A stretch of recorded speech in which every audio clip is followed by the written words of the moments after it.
मङ्गोलियाबाट हाम्रो अटको साथी जोइन हुनुभएको छ। तपाईहरु सबैलाई स्वागत छ। MCC को बारेमा हामीले किन जान्नु जरुरी छ भन्ने कुरा म पहिला प्रस्तुत गर्न चाहन्छु। गत वर्ष र कति वर्षदेखि हामीले 2017 मा हाम्रो यो कन्ट्र्याक्ट साइन गरिएको थियो र यसको बारेमा बहस चल्दै आएको थियो र रिसेन्ट दिनहरुमा अहिले हालसालै मात्रमा शहरमा प्रदर्शनहरु आइरहेको छ। संसदमा यसलाई पारित गर्नको लागि लगिएको छ। यसमा धेरैवटा कन्फ्युजन रहेको पाइएको छ र यसकै बारेमा के रहेछ त सत्य तथ्य जाँचौं न त आज भनेर हामी प्रस्तुत भएका छौं र यहाँ सहभागी हुने सबै साथीहरुको लागि स्वागत तथा धेरै धन्यवाद। प्रोग्राम सुरु गर्नुभन्दा अगाडि म आफ्नो डिस्क्लोजर गर्न चाहन्छु। मेरो कुनै पनि कन्फ्लिक्ट अफ इन्ट्रेस्ट छैन यो प्रोग्राम होस्ट गर्नको लागि र MCC बाट मैले कुनै पनि पैसा लिएको छैन, मैले केही पनि फाइदा पाउँदिन र यहाँ आज आउने स्पिकरहरूले पनि अहिले उहाँहरु बोल्नुभन्दा अगाडि भनिदिनु होला हजुरहरूले कुनै रूपमा MCC ले पैसा दिएको छ कि तपाईहरुलाई अथवा तपाईलाई यहाँ बोल्नको लागि कुनै रूपमा पैसा दिएको छ कि भन्ने कुरा पनि भनिदिनु भयो भने हाम्रो हेरिराख्ने साथीहरुलाई सजिलो हुने थियो। र प्रोग्राम सुरु गर्दै जाँदाखेरि I want to welcome Otko from Mongolia. I thank you Otko for your time today. And I want to make sure that you are not paid to come to speak here or you are not getting paid by MCC. I am not paid to be here or to speak. I do not work for MCC. Okay, thank you. Thank you. अब यतिकैमा म doctor गौलीलाई एउटा प्रश्न पनि गर्न चाहन्छु। त्यो भन्दा अगाडि म एउटा सामाजिक सञ्जालमा धेरै साथीहरूले प्रश्न गर्नु भएको छ कि हामीले कतै पैसा लिएर बोलेका छौं कि अथवा डाक्टर गौलीलाई पनि यो कुरामा बोलिरहँदाखेरि उहाँलाई पनि कतै पैसा लिनु भएको दलाल हो कि अथवा यो अमेरिकाको पक्षमा मात्र किन यसरी जोडले बोलिरहेको छ, किन यस्तो भइरहेको छ त, किन यसरी सबैलाई लाद्न खोजिरहेको छ भन्ने खालको कुराहरु आइरहेको छ। म त्यो कुरालाई एड्रेस गर्नको लागि डाक्टर गौली तपाई के MCC को लागि काम गर्नुहुन्छ, तपाईले के पैसा लिनु भएको छ अथवा तपाईलाई यो प्रोग्राम चलाउनको लागि र यो अरु साथीहरुलाई एजुकेट गर्नको लागि कुनै रूपमा फाइदा भएको छ कि छैन? धन्यवाद म्याडम जगदम्बा पण्डितज्यू यो प्रश्नको लागि। म MCC को लागि काम गर्दैन र मैले कुनै बेनिफिट पनि लिएको छैन र केही आश पनि गरेको छैन। म एउटा स्वतन्त्र विचार राख्ने एकाडेमिक फ्रिडम इन्जोय गर्ने प्रोफेसर हो। मेरो जीवनको धेरै जसो उर्वर समय नेपालमै विभिन्न तहमा शिक्षण पेशामा प्राध्यापन पेशामा काम गरे। यहाँ पनि शिक्षण प्राध्यापनमै गरेर आफ्नो जान सरसरी पालेको छु। तर यो डेभलपमेन्टको मल्टिल्याटरल र बायल्याटरल एजेन्सीजहरुको बारेमा रुचि राख्ने अध्ययन गर्ने मान्छे म हो। म एजुकेसन पोलिसीको प्रोफेसर हो र नेपालको विकासको लागि नजिकबाट नेपालको विकासमा चाहिँ संलग्न भएको हुनाले र नेपाललाई कसरी फाइदा पुर्याउन सकिन्छ भन्ने विषयमा चिन्ता गर्ने मान्छे भएको हुनाले मैले आफ्नो स्वतन्त्र विचार राखेको हो। मैले यहाँबाट मात्रै फाइदा नलिएको होइन कि नेपालबाट पनि मलाई कुनै पोलिटिकल पार्टीले केही देलान् अथवा म चाहिँ नि कुनै जनता झुक्क्याएर भोट बटुलाउँला भन्ने आश समेत पनि मलाई छैन। त्यसकारण मलाई मेरो एउटा लोभ ब्रह्म आत्तिको चाहिँ के हो भने एउटा यो अवसरको हुटुटी हो। यो अवसर आउँछ, मौका आउँछ, पर्खिदैन भन्छन् नि, त्यस्तोमा हाम्रो देशको लागि धेरै ठुलो एउटा अवसर प्राप्त भएको बेलामा हामीले यो जस्ताको तस्तै भनिदिन सक्यौं भने, देखेको मान्छेले बुझेको मान्छेले भनिदिन सक्यो भने, हाम्रो दाजुभाइ दिदीबहिनीहरूलाई बुझाउन सकियो भने यो अवसरले हाम्रो देशको एउटा रूपान्तरणकारी परियोजना सफल बनाऊ भनेर म चाहिँ आत्तिएको अवश्य छु। त्यसले गर्दाखेरि मान्छेहरूलाई शंका लागेको हुन सक्छ। शंका मान्न पाउने उहाँहरूको अधिकार हो। तर मैले चाहिँ के भनेको छु भने बिना आधार तपाईहरुले चाहिँ आरोप लगाउनु भन्दा खोजी गर्नुस्, किनभने यो ट्रान्सपरेन्ट प्रोग्राम हो। नेपालको इतिहासमा यो भन्दा ट्रान्सपरेन्ट प्रोग्राम कुनै पनि भएन, किनभने यसको सबै चीज ट्रान्सपरेन्ट छ। नेपालकै महालेखा परीक्षकज्यूले पनि यसको रिपोर्ट निकालिरहनु भएको छ। अलिकति बेरुजु पनि आएको छ भन्छन्। हेर्नुस् त मेरो नाम छ कि छैन? हजुरलाई म त्यही रोकिहाल्छु। म अरु साथीहरुकोमा पनि गइहाल्छु। मोहन कृष्ण सर, हजुरलाई यो प्लेटफर्ममा आएर बोल्नको लागि अथवा हजुरले MCC बाट डाइरेक्टली पैसा लिनु भएको छ कि छैन अथवा कुनै दबावमा अथवा केही फाइदाको लागि? धन्यवाद डाक्टर साहब। मैले कतै कहीँबाट कुनै रकम कलम सुविधा केही पनि लिएको छैन, लिने आशा पनि छैन, लिनलाई भाग लिएको पनि होइन। वास्तवमा मैले भाग लिएको के भने आफ्नो देश र अब अमेरिकाको सम्बन्धलाई विचार गर्दाखेरि यत्रो एउटा प्रोग्राम आइरहेछ, यसको चाहिँ खास पहलुहरू के हुन् त, यो जनताले थाहा पाउनुपर्छ। खालि हल्लाखल्लाको भरमा प्रोग्रामहरू गर्नुहुन्न र जनताबाट उठेको जिज्ञासाहरू पनि मेटिनुपर्छ भन्ने सोचाइको मान्छे हुँ म। के जब प्रश्न उठिसकेपछि त्यसको जवाफ पनि पाउनुपर्छ। त्यो प्रश्नहरू उठेका प्रश्नहरू कतिको जायज छन् त हो कि होइन, त्यसको जवाफ चाहिँ नि उपयुक्त तरिकामा आधिकारिक तौरबाट दिनुपर्छ भन्ने मेरो सोचाइ हो। म पनि अब पहिले सरकारी जागिरमै थिएँ, अब रिटायर भएँ, म स्वतन्त्र छु र म आफै पनि एउटा centre for diplomacy and development संस्थाको संस्थापक अध्यक्ष हुँ र मैले पनि विभिन्न सेमिनार वेबिनारहरू गरेर यस्तै जनतालाई सुसूचित गर्ने कामहरू गर्दै आएको छु। साथै यसमा चाहिँ नि मलाई कसैले रिक्वेस्ट गरेर कसैले भनेर मैले त्यो भाग लिन आएको पनि होइन, जानकारी भयो अनि मलाई पनि इन्ट्रेस्ट लाग्ने भएर मात्रै ल शान्तिनो कहिलेकाहीँ आफ्नो विचार पनि पोख्छु भन्दाखेरि यो सबैमा क्लियर होस् कि कहीँ कतैबाट दबाब, आर्थिक लाभ अथवा कुनै कन्फ्लिक्ट अफ इन्ट्रेस्ट त्यस्तो केही पनि छैन, जिरो छ। Thank you sir. म सञ्जय रिमाल सरकोमा जान चाहन्छु। यो कुरा किन गर्न जरुरी छ भने हाम्रो समसामयिक विषयमा जहिले पनि अरूमाथि, अरूको नियतमाथि, राम्रो नराम्रोमाथि शङ्का गर्ने दृष्टिकोण छ र यो कुराहरू हामीले क्ल्यारिफाई गर्नको लागि, भ्रष्टाचार निर्मूल गर्नको लागि हामीले यो कुराहरू वी हेभ टु आस्क। अनि हामीले यो बानी बसाल्यौँ भने के कन्फ्लिक्ट अफ इन्ट्रेस्ट छ कि छैन डिस्क्लोजर गर्ने बानी बसाल्यौँ भने पनि धेरै हाम्रो उभो लागिन्थ्यो भन्ने हिसाबले यो ट्रेन्ड निकालेको हो। आज हामीले यसको पक्ष विपक्ष हुन पनि सक्छ, नहुन पनि सक्छ, तर हेल्दी डिस्कसन यस्तो खालको भइराख्नुपर्छ भन्ने उद्देश्यले यो प्रोग्राम राखिएको। सञ्जय रिमाल सर, हजुरको कुनै कन्फ्लिक्ट अफ इन्ट्रेस्ट छ कि छैन र हजुर के गर्दै हुनुहुन्छ र किन आज यसमा सहभागिता लिनुभयो? त्यही आज अब अरू साथीहरूले भन्नुभएको जस्तो चाहिँ मेरो कुनै कन्फ्लिक्ट अफ इन्ट्रेस्ट पनि छैन र मलाई पनि यो दिक्क लागेर क्या, यो जुन खालको मलाई चाहिँ खास आउनु पर्ने कारण थिएन। म कसैबाट पेड पनि छैन, म एमसीसीको लागि काम पनि गर्दिनँ। अब हाल अमेरिकामा चाहिँ बस्छु, तर अमेरिकामा बसिरहेपछि र अनि एमसीसीको बारेमा बोल्दा चाहिँ के हुने रहेछ भन्दा चाहिँ people try to associate you with MCC, CIA को agent, American agent, जासूस, all kind of things. But I am now beyond that. अब यो भन्दा माथि उठेर ल जसले जेसुकै भने पनि this has gone too far. के अब यो आवश्यकै भयो। अब हामी चाहिँ चुप लाएर यसरी हामीलाई आरोप लाउँछन् भन्ने डरले उनीहरूले चाहिँ त्यसरी हामीलाई चुप लगाउन खोजेको छ नि त। सो अब चाहिँ let's not help them by shutting us ourselves. त्यो भएर चाहिँ I just want to be part of the truth. Let's seek the truth. And what is the truth? Let's figure it out.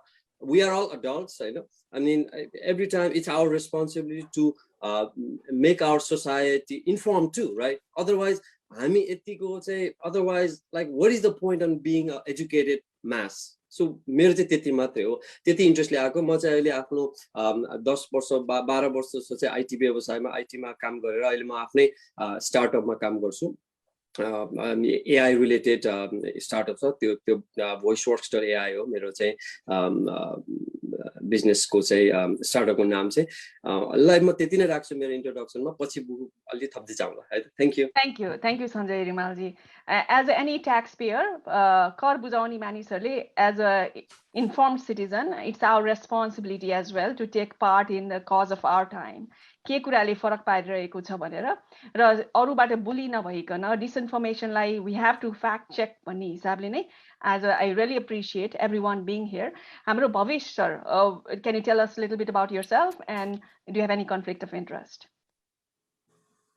नमस्ते सबैजनालाई, मेरो नाम भविष कार्की। म चाहिँ हालसालै मास्टर्स इन मेकानिकल इन्जिनियरिङ भएर अस्ट्रेलियाको सिडनीमा बसिरहेको छु। अनि यो मेरो चाहिँ केही पनि गेन वा लुज गर्नुपर्ने छैन यो एमसीसी बाट हैन। I have no conflict of interest. अरु सरहरूले भन्नुभएको जस्तै यति धेरै पोलराइज्ड भयो कि यो कुरा एमसीसी पक्षमा जाने बित्तिकै देशद्रोही हुने वा MCC को समर्थन गर्नेले अब अरूलाई चाहिँ भेडा र हुन्छ नि एकदम त्यस्तो हुन्छ नि दुईटै साइडबाट यति धेरै कन्फ्लिक्ट आइसक्यो कि यो कुरा डिस्कस गर्नलाई 5 मिनट पनि हामी सिभिल पारामा डिस्कस गर्न नसक्ने अवस्था आयो। अनि म पनि त्यही भएर दिक्क भएरै यो डिस्कसनमा जोइन हुन आएको। अनि हस् म अहिलेलाई यति नै राखेँ म्याम मैले। हस् sir, thank you. Jagdish sir, हजुरको माइक काम गरिरहेछ? यदि छैन हजुरको म्युट छ। नभए Sandeep sir, do you have any conflict of interest and what do you do? अनि हजुरले के गर्दै हुनुहुन्छ र why are you participating today? किन आज आउनुभयो? नमस्कार सबैजनालाई र हामीलाई सुनिरहेकोलाई पनि नमस्कार। मेरो नाम सन्दीप तिमसिना। म हाल अस्ट्रेलिया मेलबर्नमा छु र म पेसाले चाहिँ सफ्टवेयर डेभलपमेन्टमा रहेको छु। म चाहिँ मेरो कुनै पनि कन्फ्लिक्ट अफ इन्ट्रेस्ट छैन। म नितान्त मेरो व्यक्तिगत विचार, मेरो बुझाइ MCC को बारेमा बुझाइ, आफैले गरेको MCC को बारेमा सो अध्ययन, त्यसको आधारमा चाहिँ म मेरो विचारहरू राख्ने छु। मेरो चाहिँ कुनै पनि किसिमको चाहिँ संलग्नता MCC इट्सेल्फमा केही पनि रहेको छैन। धन्यवाद। Thank you सन्दीपजी।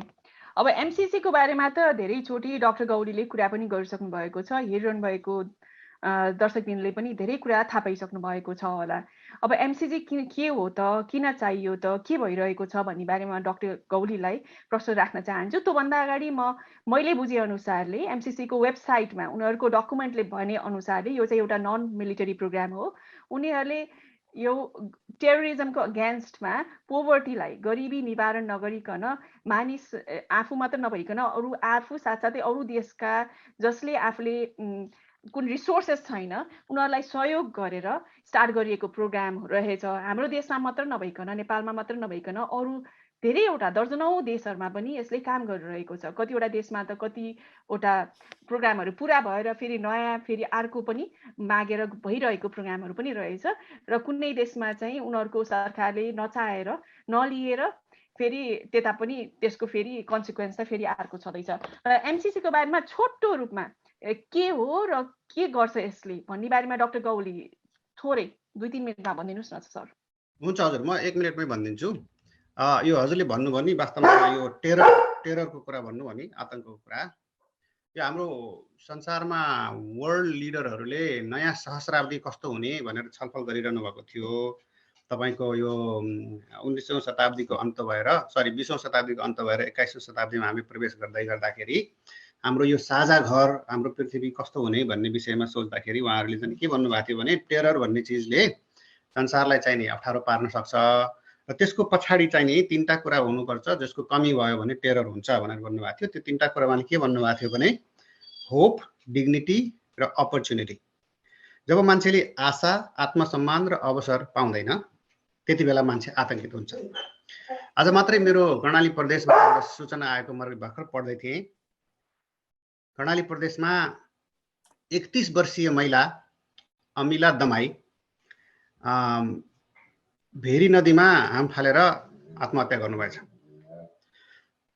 यस्ता कुराहरू हामीले पटक पटक सुनेका छौँ। आमाहरूले बच्चाहरूलाई समेत लिएर विभिन्न नदीहरूमा हेलिएर ज्यान गुमाएको र आत्महत्याहरू भइराखेको हामीले देखिरहेका छौँ। अब त्यो भनेको मलाई के लाग्छ भने जब आशा, आत्मसम्मान र अवसरको हामीलाई प्राप्ति हुन्न त्यति बेलामा हाम्रो मन आतंकित हुन्छ।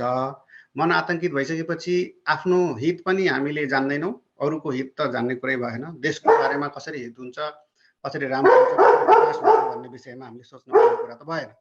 मेरो कुकुर धेरै भुक्छ, त्यसकारण म यहाँ स्टप गर्छु। यही मान्छेलाई होप, अपर्च्युनिटी र डिग्निटी दिनुपर्छ र त्यसको लागि चाहिँ गरिबी निवारण गर्नुपर्छ भन्ने वर्ल्ड लिडरहरूले डेभलप्ड कन्ट्रीहरूलाई दिएको च्यालेन्जलाई अमेरिकाले हामी यो चुनौती स्वीकार गर्छौँ र आगामी दिनहरूमा हामी हाम्रो जनताले तिरेको ट्याक्सबाट केही रकम छुट्याएर गरिबी निवारणको लागि छुट्याउँछौँ भनेर यो कार्यक्रम ल्याएका हुन्। यो कार्यक्रमबाट विभिन्न अफ्रिकन कन्ट्रीहरूले पाए 2004 देखि। हाम्रो नेपालले चाहिँ सन् 2017 मा 500 मिलियनको ग्रान्ट प्राप्त गर्यो। जसबाट हामीले हाम्रो आर्थिक रूपान्तरणकारी परियोजना ट्रान्समिसन लाइन बनाउने र नेपालको आर्थिक समृद्धि मार्फत गरिबी घटाउने हजुरको कुकुर धेरै भुक्यो, उसलाई बाहिर जानु परेको छ कि हजुर उसलाई राखेर आउन? Thank you. सो अब यसमा जाँदाखेरि हाम्रो अर्जुन सर पनि आउनु भएको छ। अर्जुन सर, हजुरलाई स्वागत छ। हामीले के भने म ढिलो भयो कि अघि म बाहिर थिएँ हैन, ठिकै छ सर, ठ्याक्कै हामी कन्फ्लिक्ट अफ इन्ट्रेस्ट केही छ कि भनेर हामीले क्ल्यारिफाई गरेर बसेका थियौँ। हजुरलाई यो एमसीसी को बारेमा कुनै कन्फ्लिक्ट अफ इन्ट्रेस्ट, हजुरको लागि कतैबाट पैसा मिलेको छ कि यसको बारेमा बोल्नको लागि दबाब मिलेको छ कि भन्ने कुरा चाहिँ हामीले क्ल्यारिफाई गरिदिनुस् न। हजुर के गर्दै हुनुहुन्छ, कहाँ हुनुहुन्छ पनि भनिदिनुस् न सर। हजुर, म चाहिँ अहिले ढाकामा छु, बङ्गलादेशमा। म चाहिँ एउटा असाइनमेन्ट गर्न आएको, विशेष गरी ग्रिन ग्रोथ। म इन्भाइरोमेन्टल इकोनोमिस्ट हो professionally, economic policy green growth को सेक्टरमा काम गर्छु। अहिले चाहिँ यो कोभिडले चाहिँ पारेको इम्प्याक्ट, त्यो पनि स्पेसली इन्भाइरोमेन्ट सेक्टर र क्लाइमेट चेन्ज, बङ्गलादेश भनौँ दुवै हिसाबले क्लाइमेट चेन्जबाट पनि एकदमै भल्नरेबल छ, कोभिडले पनि सताएकै छ। अब कस्तो खालको पोलिसीहरू चाहिँ अथवा प्रोग्रामहरू डिजाइन गर्न सक्यो भने दुवै कोभिडलाई पनि एड्रेस गर्न सक्छ, कोभिडको इम्प्याक्टलाई पनि रिकभर गर्न सकिन्छ, त्यसपछि क्लाइमेट चेन्जको भल्नरेबल कन्ट्री भएको कारणले चाहिँ त्यसलाई पनि एड्रेस गर्न सकिन्छ भन्ने त्यस्तो खालको प्रोजेक्टहरूको चाहिँ हामी आइडेन्टिफाई गर्ने एउटा मिसनमा छौँ। त्यही नै हो। त्यो चाहिँ म युरोपियन युनियनको लागि हो, खास अमेरिकन सब कुनै इन्ट्रेस्ट छैन अहिले। हजुर, थ्याङ्क यू। हजुरलाई कसैले पे त गरेको छैन यहाँ आएर बोल्नको लागि? छैन। Just making sure. हामीले यही पैसाकै कुरा गर्दाखेरि यो हाम्रो देशलाई किन यो पैसा चाहियो त भन्ने कुरा आउँछ कि हामी आफैले किन गर्न सकेनौँ त? हाम्रो रोडलाई मर्मत गर्नको लागि, पक्की सडक बनाउनको लागि, हाइवेहरू बनाउनको लागि अथवा ट्रान्समिसन लाइन बनाउनको लागि के हामीसँग बजेट छैन त? के हामीसँग अरूसँगै भिख माग्नुपर्छ त भन्ने प्रश्नहरू पनि आइरहेको छ। कि हामीसँग त्यति धेरै पैसा छ त अथवा त्यो प्रायोरिटीमा पर्छ त भन्ने कुरा आयो। सर, हजुरले के छ त्यसको विचार? अर्जुन सर। म सर्टली भनिहाल्दा मेरो अब्जर्भेसन चाहिँ यसलाई फरक दृष्टिकोणबाट हेर्न सकिएला होइन। मेरो बुझाइमा चाहिँ यो तीनटा कुराले चाहिँ एकदम महत्त्वपूर्ण छ जस्तो लाग्छ। पहिलो कुरा त यो टाइम बााउन्ड प्रोजेक्ट हो होइन। हामी मेलम्ची जस्तो हुँदैन, यो चाहिँ कन्फर्म, किन त्यो एग्रिमेन्टमै भएको कारणले विथिन 5 इयर्स सकिन्छ। जुन हाम्रो जस्तो एकदमै अहिले विशेष गरी तपाईँले हेर्नुभयो भने अहिले हाइड्रो पावरको जुन हिसाबले प्रडक्सन भइरहेछ, हाइड्रो पावरको उसको चाहिँ त्यो हिसाबले हामीलाई ट्रान्समिसन लाइन सबभन्दा ठुलो अप्ठ्यारो त्यो एनइएकै कुरा हो होइन। एनइएले नै अब सबभन्दा अहिले हामीले च्यालेन्ज भइरहेको चाहिँ सबभन्दा इम्पोर्टेन्ट चाहिँ हामीलाई ट्रान्समिसन लाइनको आवश्यकता छ। त्यसै आधारमा यसलाई फर्स्ट प्रायोरिटीमा यो प्रोजेक्ट राखिएको। त्यसकारण चाहिँ यो 5 वर्षभित्रै बन्दाखेरि हामीलाई हाम्रो इकोनोमिक ग्रोथलाई अथवा विशेष हाइड्रो पावरको ट्रान्समिसन किन इनर्जी एकदमै महत्त्वपूर्ण कम्पोनेन्ट हो कि डेभलपमेन्टको लागि चाहिँ। त्यस कारण चाहिँ एकदमै यो टाइममा विथिन 5 इयर्स सकिने भएको कारणले यो हामीलाई त्यो एउटा एक साल एकदमै महत्त्वपूर्ण छ। दोस्रो चाहिँ यसमा टेक्नोलोजी ट्रान्सफर पनि हुन्छ भनेको जस्तो जुन रोडको प्रोजेक्ट हामीले डिजाइन गर्न पर्पोज गरेका छ नि, त्यो रोड चाहिँ हाम्रो जस्तो त्यो लामो समय लाग्ने एउटा हाइवे मेन्टेनेन्स गर्न सकेर वर्षौँ खर्चिनु पर्ने अनि पर्खिनु पर्ने, त्यसको जुन इम्प्याक्ट छ धुलाममै भएर रहिरहने, लामो समय दुर्घटनाहरू हुने, त्योबाट यो जुन टेक्नोलोजीले जसरी चाहिँ यो विशेष गरी धानखोलादेखि यो अर्घाखाँची र दाङको चाहिँ खण्डमा जुन हाइवेको पर्पोज गरिएको छ त्यो जुन टेक्नोलोजी प्रयोग गरिँदैछ त्यो चाहिँ एकदमै छिटो, सजिलो र एक हिसाबले हाम्रो देशको लागि चाहिँ जहाँ चाहिँ ट्राफिक जाम हुँदै पनि यसलाई बनाउन सकिने जुन टेक्नोलोजी हामीले आउँदैछ र त्यो बेला आएको चाहिँ जुन टेक्नोलोजी ट्रान्सफर हुन्छ, जुन मेसिनहरू जुन अथवा प्रविधिहरू त्यहाँ छोड्दै जान्छ, त्यसले हामीलाई अरू हाम्रो रोड कन्स्ट्रक्सनमा त्यसले सपोर्ट गर्छ। दुईटै हिसाबले महत्त्वपूर्ण छ, एउटा टाइम बााउन्ड छ, अर्को चाहिँ टेक्नोलोजी ट्रान्सफरको हिसाबले। तेस्रो चाहिँ स्वाभाविक हो, एउटा एकदमै अनेस्टली धेरैले प्रश्न उठाइरहने जस्तो हाम्रो देशको लागि चाहिँ यो एमाउन्ट भनेको सानो पैसा होइन होइन। धेरैलाई सानो पैसा लाग्छ हामीले चाहिँ देख्दाखेरि, तर यो पैसा सानो पैसा होइन किनभने यसको युटिलाइजेसन भइसकेको जुन जसरी आउँदैछ एकदमै ब्लकमा आउने पैसा।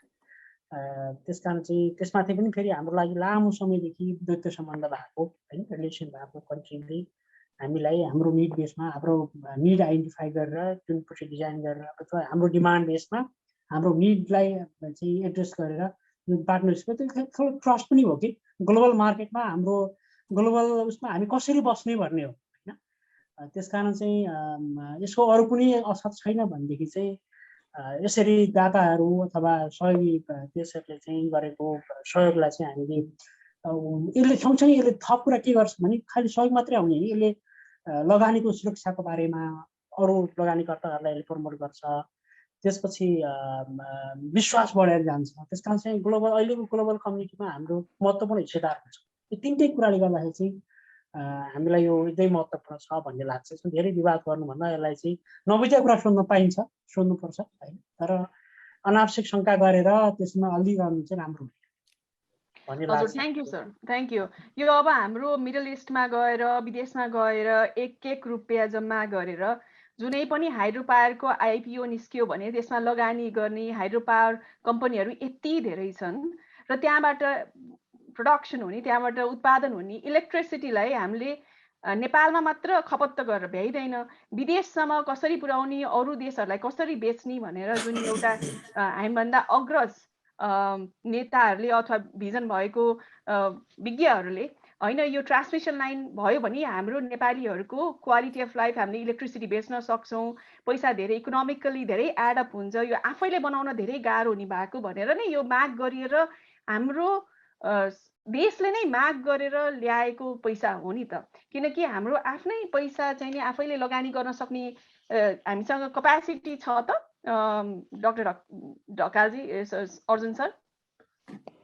होइन, क्यापासिटी त होला होइन, तर मैले अघि नै भनिहालेँ एउटा हामीलाई हाम्रो डेभलपमेन्ट प्रोसेसमा भएको सबैभन्दा ठुलो ब्यारियर चाहिँ हामी टाइममा परियोजनाहरू पुरा गर्न सक्यौँ होइन। यो हामीले धेरै लामो इक्जाम्पल दिनै पर्दैन, बेलमसिकै हामीले देखिहाल्यौँ होइन। त्यसकारण हाम्रो त्यो कम्पिटेन्सी अथवा त्यो हाम्रो म्यानेजमेन्ट स्किल छैन। त्यसकारण यो एकदमै पैसाको मात्रै ठुलो कुरा होइन कि, पैसाले मात्रै यसका धेरै कुरा मैले अघि नै भने तिनटै कुराहरू महत्त्वपूर्ण, पैसाभन्दा महत्त्वपूर्ण। त्यसकारण चाहिँ अब हाइड्रो पावरको कुरा गर्नुहुन्छ भने त म यहाँ बसिरहँदाखेरि चाहिँ अहिले हिजो मात्रै मैले न्युज सुनेँ, न्युज पढेँ, बङ्गलादेश गभर्मेन्ट र नेपाल गभर्मेन्टको बिचमा 600 तल्लो सुनकोशी हाइड्रो पावर बनाउने भनेर 600 समथिङ मेगावाटको होइन। अब फेरि त्यसमा त्यही कुरा जोडिएर आउँछ, हाइड्रो पावर बनाउने पैसा हामीसँग हुन्छ तर त्यसको ट्रान्समिसनको कस्ट चाहिँ फेरि त्यही अब ट्रान्समिसन अर्को ठुलो प्रोजेक्ट होइन। त्यसकारण चाहिँ देखिहाल्यौँ कति कस्ट पर्दो रहेछ भनेर। अब त्यो ठुलो च्यालेन्ज छ र अब त्यो त्यसकारण चाहिँ अहिले हामीलाई सजिलो एउटा एक हिसाबले सजिलो तरिकाले इन्डियासम्मको एक्सेस हुने गरी इन्डिया फेरि हामीले एकदम केयरफुली हेर्नुपर्ने, नर्थ इन्डिया, त्यो पनि नर्थ इन्डिया भनेको दिल्ली आसपास एकदमै फास्ट इकोनोमिक ग्रोथ भएको, हाई हाइली पपुलेसन डेन्सिटी एकदमै हाई भएको र इनर्जी डिमान्ड एकदमै बढेर गएको एरिया हो। त्यसकारण चाहिँ हामीले सप्लाई गर्ने भनेको जुन क्लिन इनर्जी छ अथवा हाइड्रो इनर्जी रिन्युएबल इनर्जी छ त्यो उनीहरूको यो ग्लोबल मार्केट सबै हिसाबले चाहिँ महत्त्वपूर्ण छ कि, र उनीहरूलाई पनि हामी क्लिन इनर्जी अथवा यो ग्रिन इनर्जी यो रिन्युएबल इनर्जी युज गर्छौँ भन्ने त्यो डिमान्ड बढ्दैछ संसारभरि नै, र त्यो इन्डियाकै पनि एकदमै ठुलो डिमान्ड भएको एरिया हो होइन। त्यसकारण चाहिँ यो खालि अहिले हाउस होल्ड कन्जम्सनको लागि मात्रै होइन, इन्डस्ट्रीको लागि मात्रै होइन, भोलि मोड अफ ट्रान्सपोर्टेसन नर्थ इन्डिया नै गाडीको भेग अब यो अहिले हामीले जुन प्रेडिक्सन देखिरहेको छौँ ग्लोबलले नै 2030सम्ममा त झन्डै 25% बढी चाहिँ इलेक्ट्रिक भेहिकलहरूको सङ्ख्या हुन्छ भन्दाखेरि त्यो सङ्ख्या डेफिनेटली इन्डियामै त्यो सङ्ख्या बढेर जान्छ, उनीहरूलाई इनर्जी चाहिन्छ। त्यसकारण फेरि यो हामीले प्रोभाइड गर्ने इनर्जी चाहिँ यो फोसिल फ्युल होइन। त्यसकारण यो सबै हिसाबले चाहिँ एकदमै कम्फोर्टेबल मार्केटिङ हुन सक्ने ठाउँ हो, जसले गर्दा स्वाभाविक रूपमा तपाईँले भने जस्तो आइपिओ भरिरहनेहरूलाई यसले फाइदा गर्न सक्छ, फाइदा हुन्छ। त्यसकारण चाहिँ एकदमै सही कुरा रहन्छ। अब हाइड्रो पावरबाट इलेक्ट्रिसिटी उत्पादन भएपछि नेपालीहरू धनी पनि हुँदै जान्छन् र धेरै गाडीहरूको खपत पनि हुन्छ र राम्रा चिल्ला सडकहरू पनि चाहिन्छ। त्यसको लागि फेरि सडक त्यही चिल्ला सडक बनाउनको लागि नेपालको टेक्नोलोजीले नभ्याउने भएको भएर कतै न कतैबाट त लिएर आउनु पर्यो भन्ने भयो होइन त।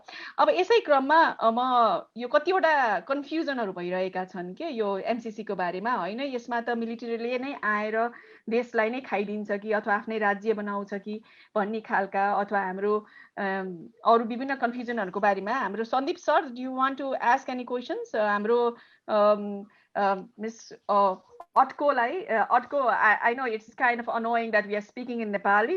I hope you will understand that. सरलाई Sanjay sir, do you want to talk about a little bit about के भ्रमहरू भइरहेका छन्, के कन्फ्युजनहरू छ, why is it important to talk about it भन्ने कुरा? So I think Miss Otko also wants to add to it, but मैले चाहिँ के राख्न चाहन्छु भने हैन, so just to have like म इङ्ग्लिशमा बोल्न खोज्छु सायद so that she can understand too. So the way I look at it is it's not about money. हैन, अघि अर्जुन सरले पनि भन्नु पैसा मात्र, पैसा भन्यो भने हामीले last time the way if we look at the amount of tax to be collected from the one of the telecom company, let's not take their name, it was I don't need to switch. I don't think you need to switch to English. It's okay if you. It's okay for me. Yeah, do not switch to English just for. Yeah.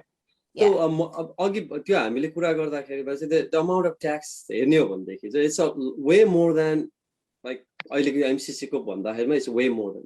So सबैले के भन्छन् भने चाहिँ त्यति पैसाले उठाएर बनायो भने it's not only about money. People think like money, पैसा भन्दैन पैसा मात्रै हुने भइदिएको भइदियो त how to manage things, right? पैसा भएर पनि पैसाको म्यानेज गर्न नजान्दा पनि त हामी के हामीसँग पैसा नभएको हैन नि त, हामीसँग रिसोर्स नभएको हैन, तर किन भइरहेछ नि त भन्दा हामीलाई एउटा सानो मेलम्चीको एक्जाम्पल आयो हैन. सो यहाँ चाहिँ के भइरहेछ भने यदि युएस आएर उसको प्रेजेन्स आएर चाहिँ त्यहाँ इन्भेस्टमेन्ट आउँछ भने मैले मेरो परिवारसँग कुरा गर्दा पनि यहाँ चाहिँ कस्तो छ भने क्वेसन चाहिँ कहाँनिरबाट छैन भने ट्रान्समिसन लाइन आवश्यक छैन भन्ने कुरामा आर्गुमेन्ट छैन हैन. यहाँ कहाँनिर चाहिँ आर्गुमेन्ट भन्दा चाहिँ मलाई चाहिँ अझ यो स्पेसली कुरा गर्नु चाहिँ हामीले एड्रेस गर्नुपर्ने कुरा चाहिँ इट्स गुड हैन, यो ट्रान्समिसन चाहिन्छ हामीलाई, यो चाहिन्छ, पैसा यति हो, यो सबै कुराहरुमा यो टेक्निकल एस्पेक्टहरुमा प्रब्लम छैन के.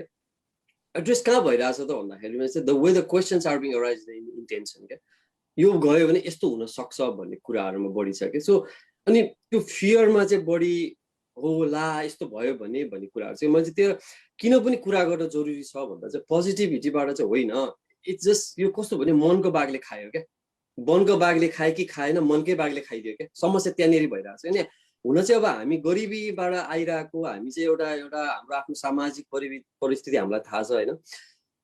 त्यो चाहिँ कस्तो भयो भने जब अघि भयो नि होप नै छैन हैन, अनि त्यहाँ एउटा अपर्च्युनिटी छैन भनेपछि हामी आफै आतंकित छौं के. त्यो एक किसिमले चाहिँ त्यसले हामीलाई चाहिँ एउटा ठाउँमा लिएर आइरहेको छ. तर but the point to be addressed is why is it so important to talk about is how do we address that? People, we have insecurity, right?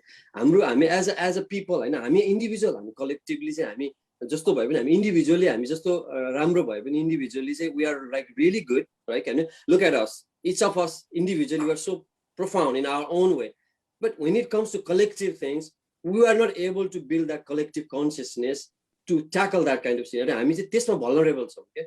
So that's why it is really important to tackle that. And then यस्तो भएपछि कस्तो भयो भने अब हामी नबोल्दा चाहिँ के हुने भयो भन्दा चाहिँ ए त्यस्तो भइदा त बोल्थे होला नि त मान्छेहरु, खोइ किन बोलेको छैन नि त.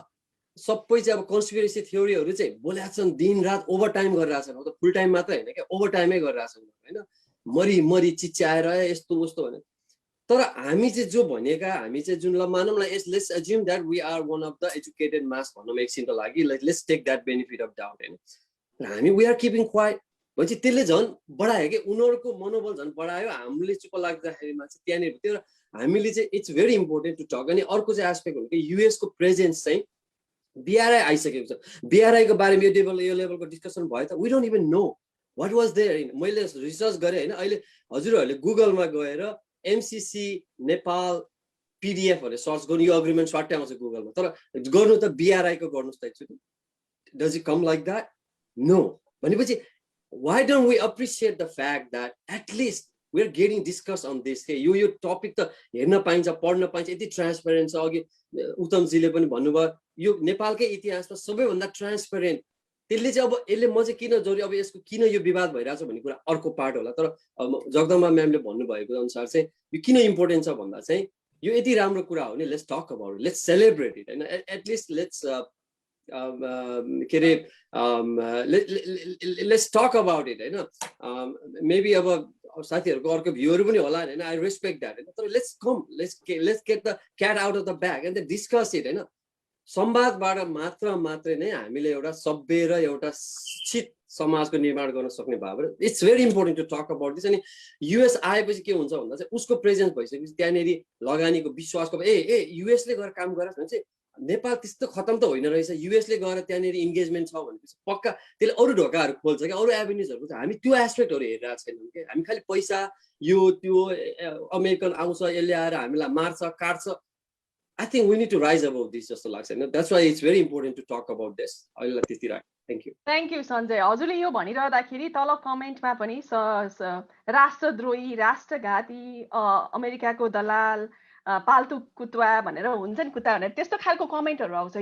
We as a people are यस्तो गिरेर कुरा गर्छौँ कि त्यो अर्को आफ्नो भावनासँग आफूले भनेको अनुसार कसैले मानेन भने त्यो मान्छे नै होइन, त्यो मान्छेको अर्थ नै छैन भन्ने खालको सामाजिक सञ्जालमा कुराहरू आउँछन्। र तपाईँले हेरिरहनु भएको छ भने अर्को मान्छेले पनि वी हेभ टु लर्न, हामीले के कुरा सिक्नुपर्छ भने अर्को मान्छेले मैले भनेको अनुसारले नमाने तापनि, हाम्रो विचार नमिले तापनि we have to learn agree to disagree. हामीले एकअर्कासँग सहमति हुनको लागि सिक्नु। त्यो एउटा हामीसँग डेमोक्रेटिक प्रोसेसबाट डेमोक्रेसी आयो, द्वन्द्वबाट पनि हामी गुज्रियौँ।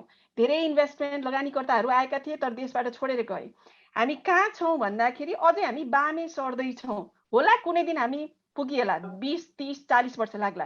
तर यो प्रोजेक्ट आयो, यति धेरै पैसाले के कुरा अपर्च्युनिटिजहरू क्रिएट गर्न सक्छ कि हामीले सधैँ विदेशमा पठाएर माइग्रेन्ट वर्करहरू, हाम्रो शिक्षित कम्युनिटीलाई, शिक्षित समाजलाई बाहिर नै पठाउने हो कि नेपालमै जब कसरी क्रिएट गर्न सकिन्छ त भन्ने कुरामा डिस्कसन चाहिँ भइरहेको पाइएन। यो चाहिँ नि मागेर खाने एउटा भाँडो भयो। माग्ने प्रथाको प्रचलन चाहिँ नि एउटा जेनेरेसन टु अर्को जेनेरेसनमा भइरहेको, यो कुरालाई यसो विज्ञहरूले पनि यसलाई निरन्तरता दिनु पर्यो भन्ने दिने भन्ने कुराहरू पनि आइरहेको छ शिक्षित समाजबाट पनि, यो माग्ने हुने होइन भनेर। तर म एउटा प्रश्न सोध्न चाहन्छु तपाईँहरू सबैजनालाई। तपाईँको एउटा मिल्ने साथी छ, उसले एकदम खेतीबारी एकदम राम्रो गरिरहेको छ, उसले पकाएको उसले उमारेको उब्जाएको त्यो तरकारीहरू उसले बजारसम्म पुर्याउनलाई समयमा नपाउँदा उसले एउटा स्टोरेज, एउटा कुलर बनाउनु परेको छ। तर उसलाई कुलर बनाउने उसकोसँग पैसा छैन, त उसले बनाएको कुराहरू सबै त्यही कुहिएर गइरहेको छ। कुलर मात्र भयो भने पनि उसले त्यहाँ स्टोर गर्छ अनि भोलिपल्ट गाडीमा राखेर चढाएर अर्को आफ्नो व्यवसाय अथवा व्यापारको लागि उसले प्रबन्धन गर्न सक्छ। उसलाई अब कसैले आएर लौ यो पैसा लिऊ र त्यो कुलर बनाऊ, त्यो भयो भने तिम्रो जीवन पनि सहिलो हुन्छ, तिमीले बनाएको कुराहरू पनि बजारसम्म पुग्छ, खेर जाँदैन भनेर भन्दाखेरि तपाईँलाई थाहा छ त्यो साथीले कति मेहनत गरेको छ, कति लगानी गरेको छ, रात दिन काम गरेर त्यो तरकारी उब्जाएको छ। तर त्यसले बजारसम्म जान नपाउँदा समयमा त्यो खेरा गएको देख्दाखेरि तपाईँलाई कस्तो गाह्रो भइरहेको छ। तपाईँलाई पैसा पनि दिन मन छ, तर तपाईँसँग छैन, आफ्नै खर्च टार्दैन, ठिक छ। त्यो साथीलाई पनि होइन पैसा जम्माएर गर्छु भनेर अलिअलि जम्मा गरेको छ, तर बिउ अनि त्यसको लागि चाहिँ नि मल पानी सबै त जुटाउँदै उसले पाएको छैन। त्यो खण्डमा तपाईँले त्यो साथीलाई होइन त माग्ने भएर यसरी चाहिँ अर्काको लिनु हुँदैन, त यस्तो सधैँ यस्तो गर्छस् भनेर भन्ने कि मोरफ होइन। काम चलाउनको लागि संसारमा सामाजिक प्राणी भएपछि एकअर्कालाई सहयोग गर्नको लागि सहयोग लिन मात्र होइन, दिन पनि जान्ने कि नजान्ने भन्ने कुरा हो। म त्यही कुरामा जाँदाखेरि तपाईँले त्यो साथीलाई के भन्नुहुन्छ? कुलर बनाउनको लागि पैसा लिऊ नलिऊ, अथवा आफै गरेर खाऊ, अथवा तपाईँले जुटाउनुहुन्छ कि कसरी गर्ने त भन्ने कुराहरूमा हामी त्यही कुरामै छौँ अहिले। हाम्रो साथीहरूलाई, हाम्रो मङ्गोलियाको साथीसँग केही प्रश्नहरू छ भने प्रश्न गर्दा हुन्छ। Ms. Otko, MCC has been working in Mongolia and it has completed one phase and it is on a second term now. Do you mind sharing something about how has MCC impacted life in Mongolia? What are things it has done? Any good or bad? Anything? Sure, definitely. Yeah. So I'm here just because I wanted to share some, some personal opinions and regarding implementation of MCC programs in Mongolia. As a citizen, I'm a citizen of Mongolia. So I understand that this has been enormous discussion and dialogue, national dialogue and public dialogue in Nepal right now. I just wanted to make my little, contribution to this discussion by sharing my thoughts and opinions. As a woman from a country where this program has been implementing for years now. So I'm not MCC expert. I do not work for them. I've never worked for them. But I just know about the program because it's been implemented in Mongolia. My understanding is that I'm not following very well all the latest updates, but my understanding is that they have already started second cycle of the contract. The first cycle, I think it was for 5 years. It was implemented very successfully. And now they are moving on to the second. My overall impression is that the program has brought really positive impact in country, not only on the economic development, but as well as just the overall, I guess, business culture in the country. So people are working with people, experts from different countries, including US, of course, Mongolian people from different sectors, Mongolian experts from different sectors are collaborating with experts from other countries. They are learning how to implement a high quality international collaborative projects, how to plan, how to implement, how to monitor the effectiveness, efficiency, impact of those projects, and making sure that it leaves positive outcomes for the people in the nation, in the country. So there are so many, I would say, positive impacts from it. They have the specific projects covered by the program has been various. I know there is a very successful road project. There's also lots of awareness raising, media programs and projects in education. And currently, I know that they just started a water project. It's basically focusing on clean water, drinking water management in the city, the biggest city in the country. So yes, so basically my overall impression is very, very positive. I personally, as an individual, as a woman, have never experienced anything negative directly from the implementation of this project. So, you know, obviously I'm here because I'm trying to contribute to the discussion. I do not have any conflict of interest with this, with the program, with the project, with also, you know, I have nothing to do in Nepal as well. So what else I should talk about? Oh yeah, one of the discussions I heard was going on in Nepal is that if the government signs on this compact, government is going to basically lose its rights and, you know, over making decisions. So to me, that's a huge misinformation. The compact only regulates the management of the project, specific projects funded through the program. So it regulates how, you know, the biddings and tenders should be announced, how selection processes should go through, and once the winning bidder gets selected, how the project implementation should be monitored, etc. But beyond the frame of those projects and programs, this compact is not going to regulate anything beyond the project management under this compact. So the nation, Nepal as a country, as a government, is not really going to lose any of their power, legislative and other powers, over signing on the compact. I think that's a huge misunderstanding, misinformation probably. Yeah, I have a question. Like we talked to the friend from Ghana and Sierra Leone too. And those friends said, one of the confusion in our country is the military will encroach and they will do whatever they want. They will assault females in the communities, or they'll even kill people, and it is a military program. Those are the confusion that has been predominant in the media and disinformation, like a campaign.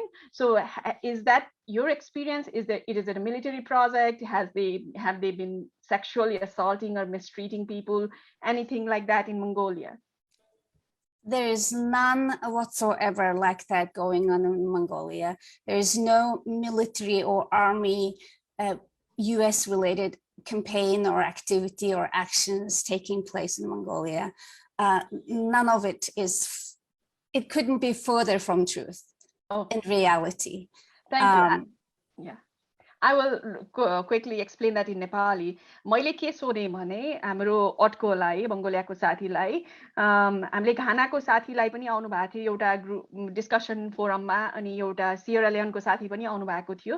र नेपालमा अहिले के confusion भइरहेको छ भने यो सैनिक programme हो र सैनिकहरू आएर गाउँ गाउँमा हाम्रो महिलाहरूको अस्मिता लुट्छन्, जो पाइलाई त्यसलाई नराम्रो रूपमा व्यवहार गर्छन्, गोली हान्छन्, नराम्रो खालको यो सैनिकीकरण हुन्छ कि भन्ने एउटा भ्रम भन्दा पनि कन्फ्युजन जस्तो भइरहेको थियो। र उहाँको साथीहरूले त्यहाँ त्यस्तो भएको छैन, घानामा सियरा लियोनमा यो गैर सैनिक प्रोग्राम होइन भनेर, र त्यस्तो नभएको उहाँहरूको अनुभव सुनाउनु भयो। र मङ्गोलियाको साथीलाई पनि त्यही सोधे र त्यहाँ पनि त्यस्तो भएको रहेनछ। ल अब Sandeep, mic is yours. Thank you, Jaguji, and thank you, Otgo, for agreeing to appear in this meeting and share your experiences with us. So yeah, so one of the questions that I have is, as you told earlier that Nepal, the country is kind of polarized in terms of whether we should sign in the agreement with the the MCC or not.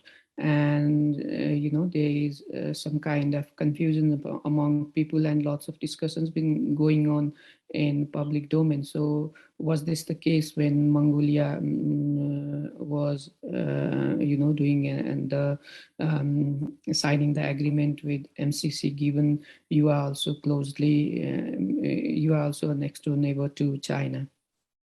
So that would be my first question.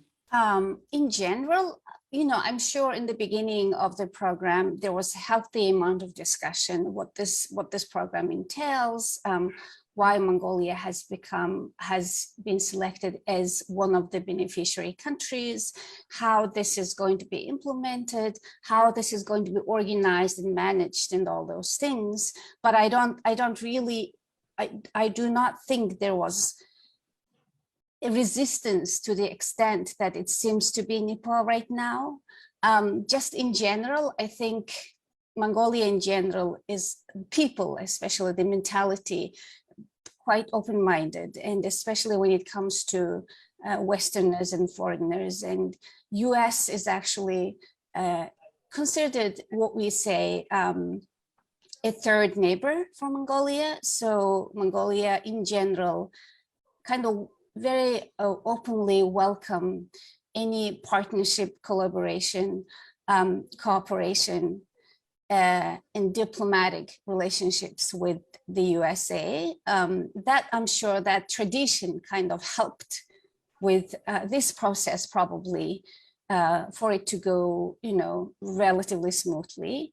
But of course, there was a healthy amount of discussion in terms of how to manage this program free of internal corruptions, free of too heavy influence from a particular political party or particular politicians or individuals in power, etc.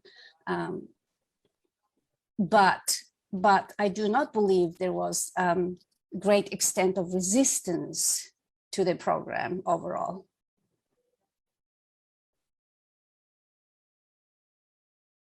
Thank you so much, Atko. So yeah, I was looking at the report from MCC. So on the first compact that was completed in the year 2014, and I believe that, sorry, 2013.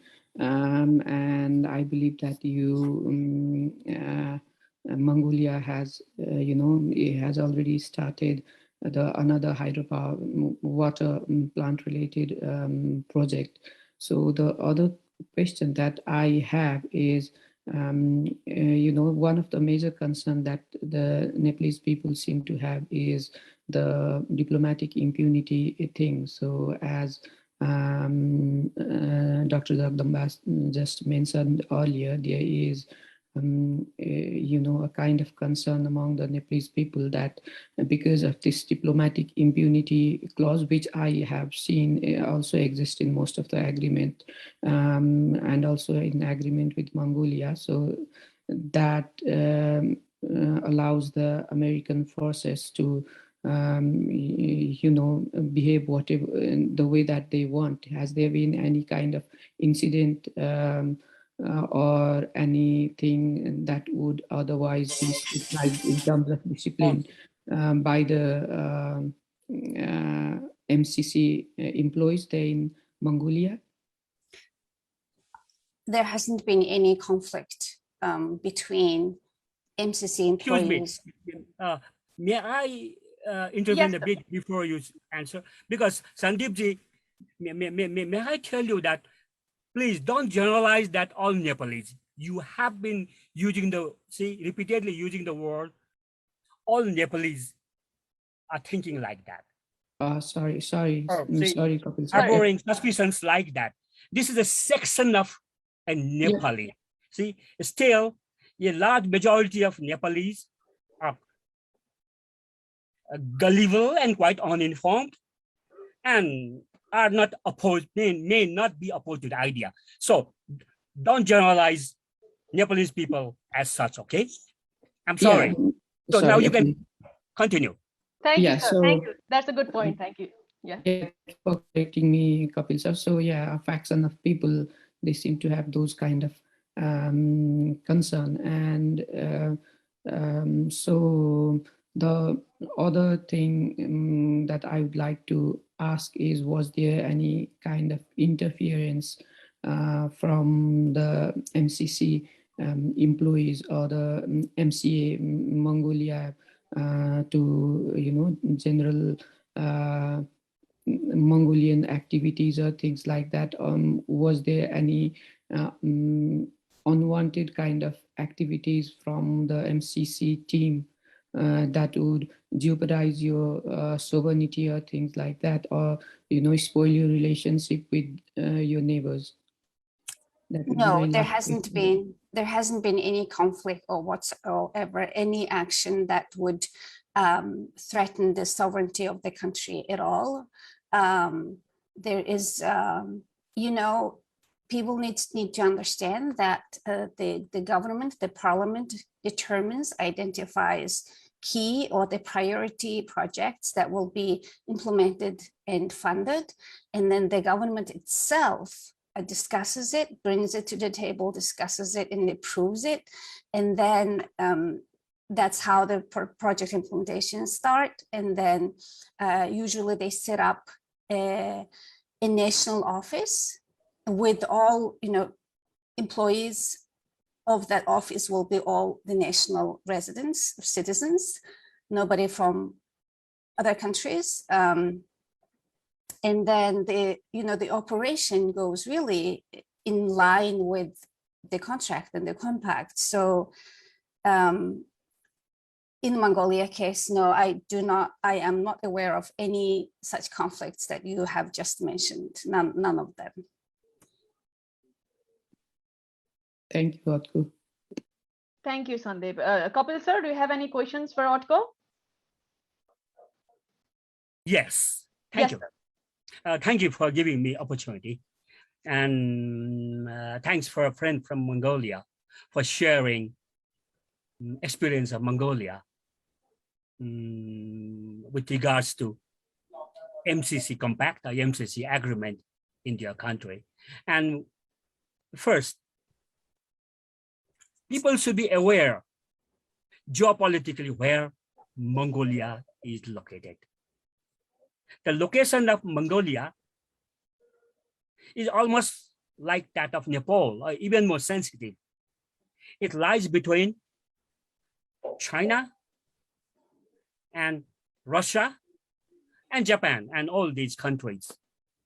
And Nepal also is located in a very sensitive zone between India from 3 sides and China on the north. China, or we call it Tibet, Tibetan China. Because the mainland China is almost 3,000 kilometers away from Nepal. And well, I fully agree with no, for a long time, I was not interested in knowing more about this MCC. I just was trying to ignore it. And then I was thinking that when it is implemented as a human rights activist, I will look into the human rights and transparency issue of the implementation of the project. But now, when even before the project agreement is being signed, even before the implementation of the project, when a person like me have nothing to do with United States of America, or have nothing to do with China, or nothing to do with any other foreign countries. For a Nepali, we believe in maintaining balanced interdependence, a balanced relationship with all these countries. And I'm also aware that we have had diplomatic relationship with the United States since 1948. And whereas with China, we had relationship only after 1954. So, yes, we do agree that all these countries have made substantial contributions to Nepal's development. So, however, when a project or an aid project or aid idea is dragged into an illogical controversy, a lot of misinformation and disinformation is sought to be spread. Then, now I decided to step in to this debate as well. And I'm aware that, like our Pandit Madam has said that, yes, a few days ago, I was asked by a TV channel, News 24, Nepal, to speak on MCC. I spoke my honest and straight feelings and honest observations on MCC. And then when I looked at some responses of these in social media, and that was shocking. The language they use, oh, you're like katnu parcha, or something like that. But I just don't care. Because you see, since last 4.5 decades, I have been active in human rights and democratic movement. And in the process, I've faced the kings, I've faced all the rulers and all the regimes. And I don't care who says what, and I don't have time. So when in Nepal, at the moment, you see, when we look at the scenario, sorry, for being a little bit longer, we see that 3 types of people are opposing this MCC. Number one are those semi-educated, semi-literate people, but who still want to pretend that they know it very much.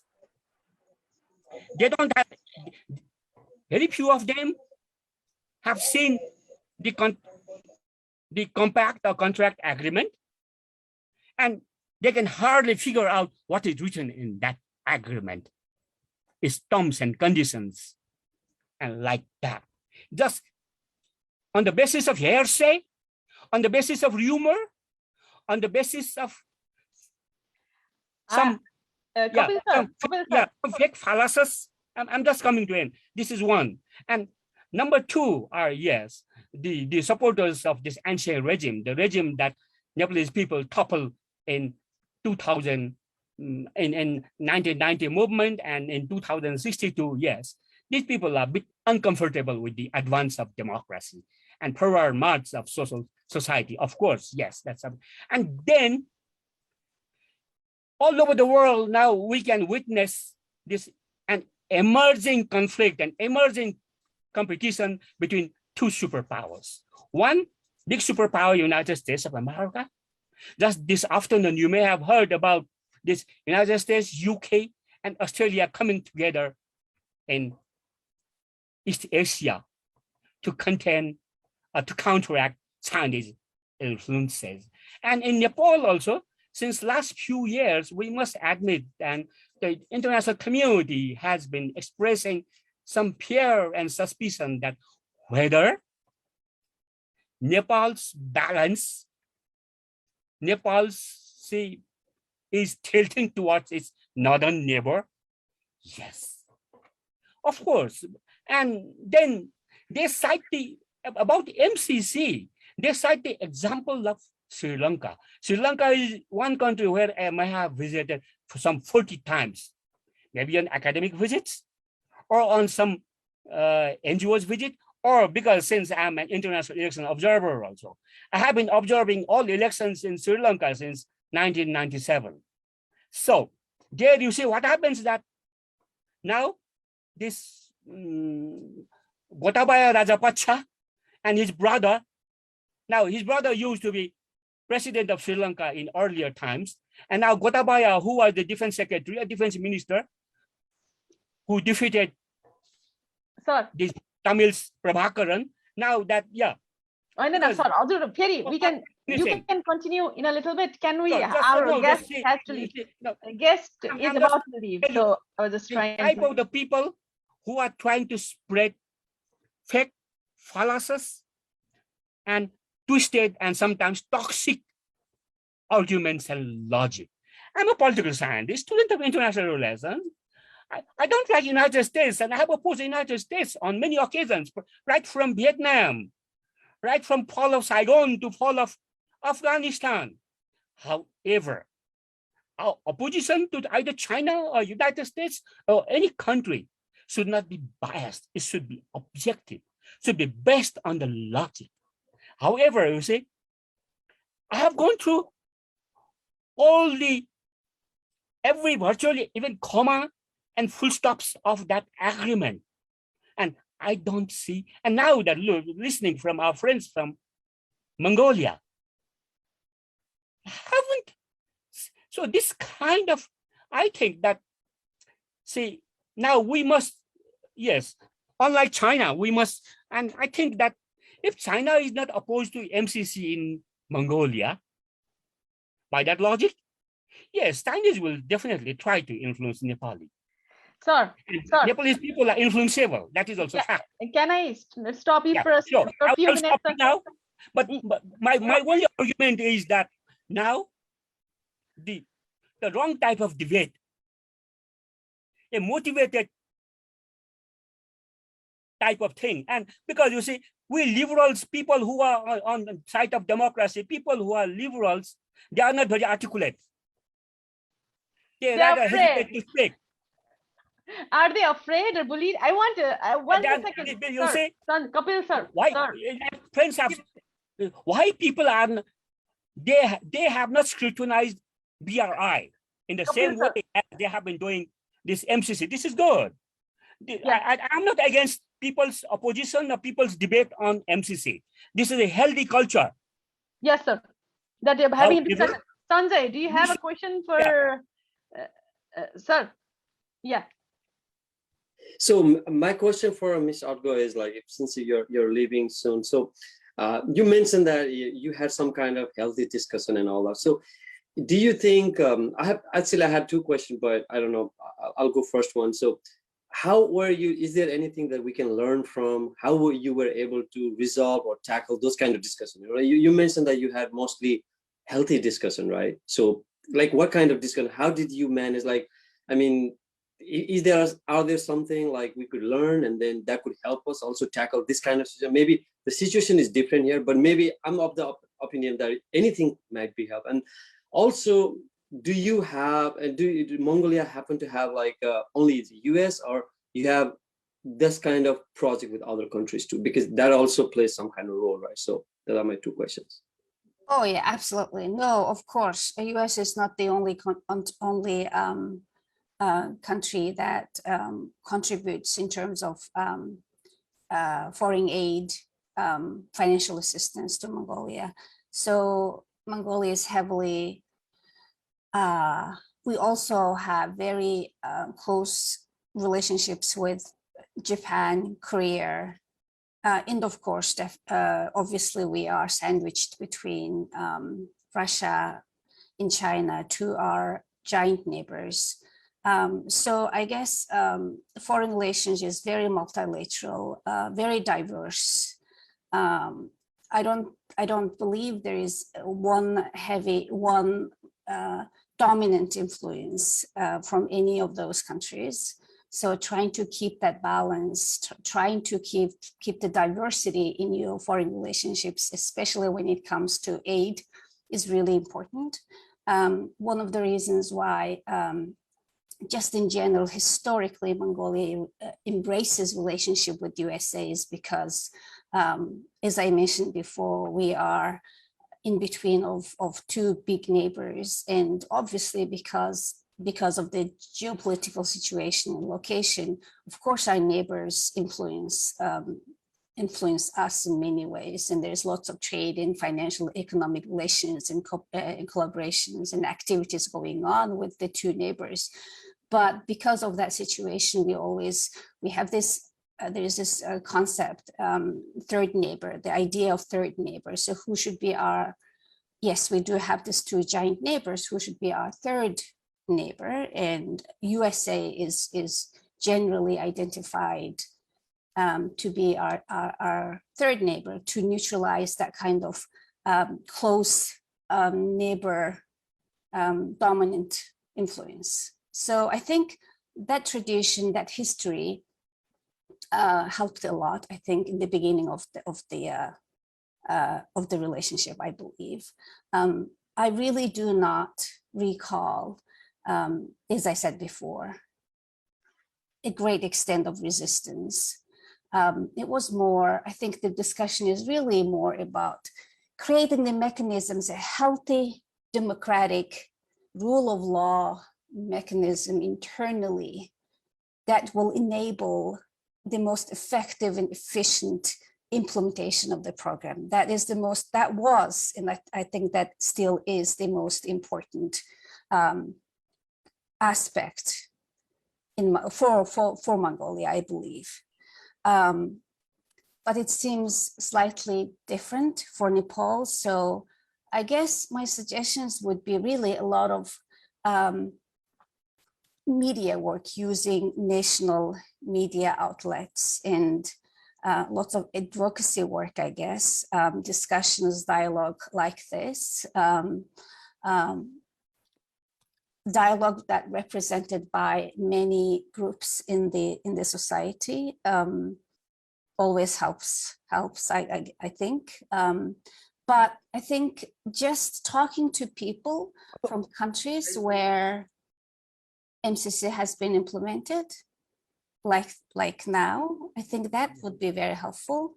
Try to diversify the guests. Who else could be a part of this dialogue. I think that personal experience sharing is important because, as I said, I'm very neutral here, right? I have no stake in Nepal. I have no stake with MCC as well. So just bringing in those neutral voices to share personal experiences might help.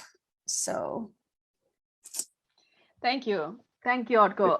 There is also, thank you, Sanjay, and everyone for participating.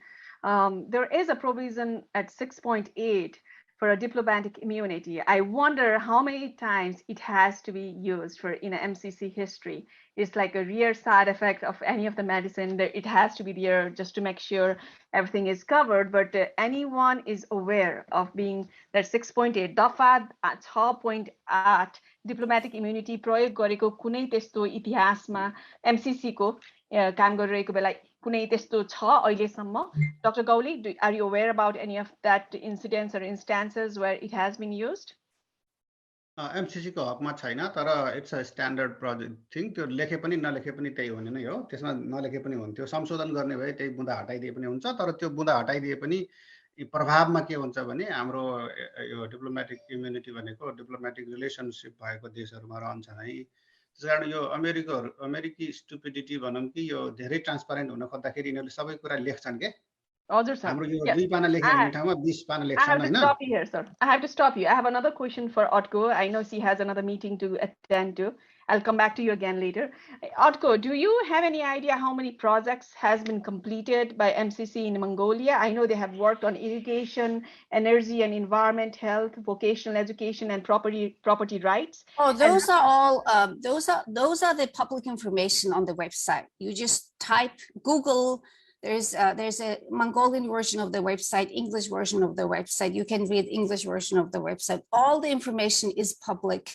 It's all there publicly available. I don't know exactly because I'm not really following MCC Exactly. and I'm not like keeping order of what they're doing exactly, but Yeah. but those are all the information publicly available. You can simply Google and read all about it. Yes, and the other question is, I know you might not be aware about it. Has it increased the economic status of people in Mongolia? What was their daily wages, and has the MCC impact of MCC or the development itself, has it impacted the increase the daily wages or the quality of life, or have you seen any direct correlation talking with the friends and families or looking at the news or other markers in the country? I do believe that there has been lots of positive impact. I do believe in that personally, but I also know that they actually do assessment evaluations on each project. So like they do, they actually hire third party to run and analyze impact analysis of projects. So, and I also know that those reports, the impact analysis reports, are also publicly accessible. You can definitely Google and find those reports and read in detail. Yeah, but overall, yes, I do believe that there has been positive impact. Thank you. And our country, Nepal, depends highly on remittance by migrant workers. So has there been increase or decrease in migrant workers from Mongolia to other countries, or the remittance is one other indicator, like if there is an ongoing development in the country, people stay Migrant, there. you mean migrant workers leaving Nepal to other countries, or coming to Nepal to work? No, from Nepal to other countries, because there aren't too many opportunities back home. There is not much economic or financial opportunities in Nepal right now. But we are hoping if the money of MCC comes to Nepal, that might boom the economy and there will be more opportunities for people so they don't have to leave their country. So have you noticed? I agree with you. I agree with you on that, because several projects are going to be implemented, right? So those projects would need to hire local residents. One of the requirements actually of MCC Compact is to hire local people. The people who will be hired to work on those projects has to be local residents, local citizens. So that would definitely influence, that would definitely increase the labor force internally. So I agree with you on that point. Okay. Any other questions by any other friends before Otko leaves? Because I really appreciate your time, and I know you have another meeting that you have to go to, or any suggestion for your neighboring friend, like to Nepali or any people like us who are watching this through a social media, or those who are hesitant to. And it is something, the project is, if you don't like it, you can give a notice in 30 days, you can eliminate it anytime. So even in Mongolia, you had to ratify through a Senate, right? Like to government, to parliament. To parliament, yeah. To parliament, yes. Yeah. Oh, yes, absolutely. Why is that? That is a confusion that is going on in Nepal right now. Like in other countries, they didn't have to go through. Why for Nepal? If we feel like we are special and there's a specific interest of America in Nepal to get in there and spy, and it's really important. It's really, so this is my personal opinion, right? I'm not foreign relations expert, but in any bilateral, multilateral corporations, buying in the local government's commitment is key. That's the essential element of making any bi or multilateral collaborations work, right? So I think that one of the reasons why the government needs to be involved in is that we have to own it. We as a government, we as a nation, we as a country has to own this program, these projects. Every single project that is going to be funded by this money needs to be determined and identified by our own government, by our own people. And that ownership is extremely essential in making the program work and effective. It's one way of really trying to, I guess, limit potential influence from outside. It's one way of saying these are the projects we want to be funded by this money, and this is how we're going to implement it, and this is how we're going to measure the outcomes and inputs and impacts from this on our people. So, so yeah, I guess the local national buy-in commitment is key in making this whole thing successful. Okay, thank you. Sandeep, you have a question for Otko? No, that is all good because she's answered all the questions, you know, I would have otherwise asked. Previous speakers have already asked, so I'm Thank good. you. Thank you. Arjun, sir, do you have any questions? I think it's okay. I think she answered so many questions. Yeah. Anyone else? I know, Otko, we are time bound for you, and you're free to leave. Unless Dr. Goli, you have any questions? Thank you so much. Thank you for having me. I wish you good luck. Thank you, ma'am. Thank you. Thank you.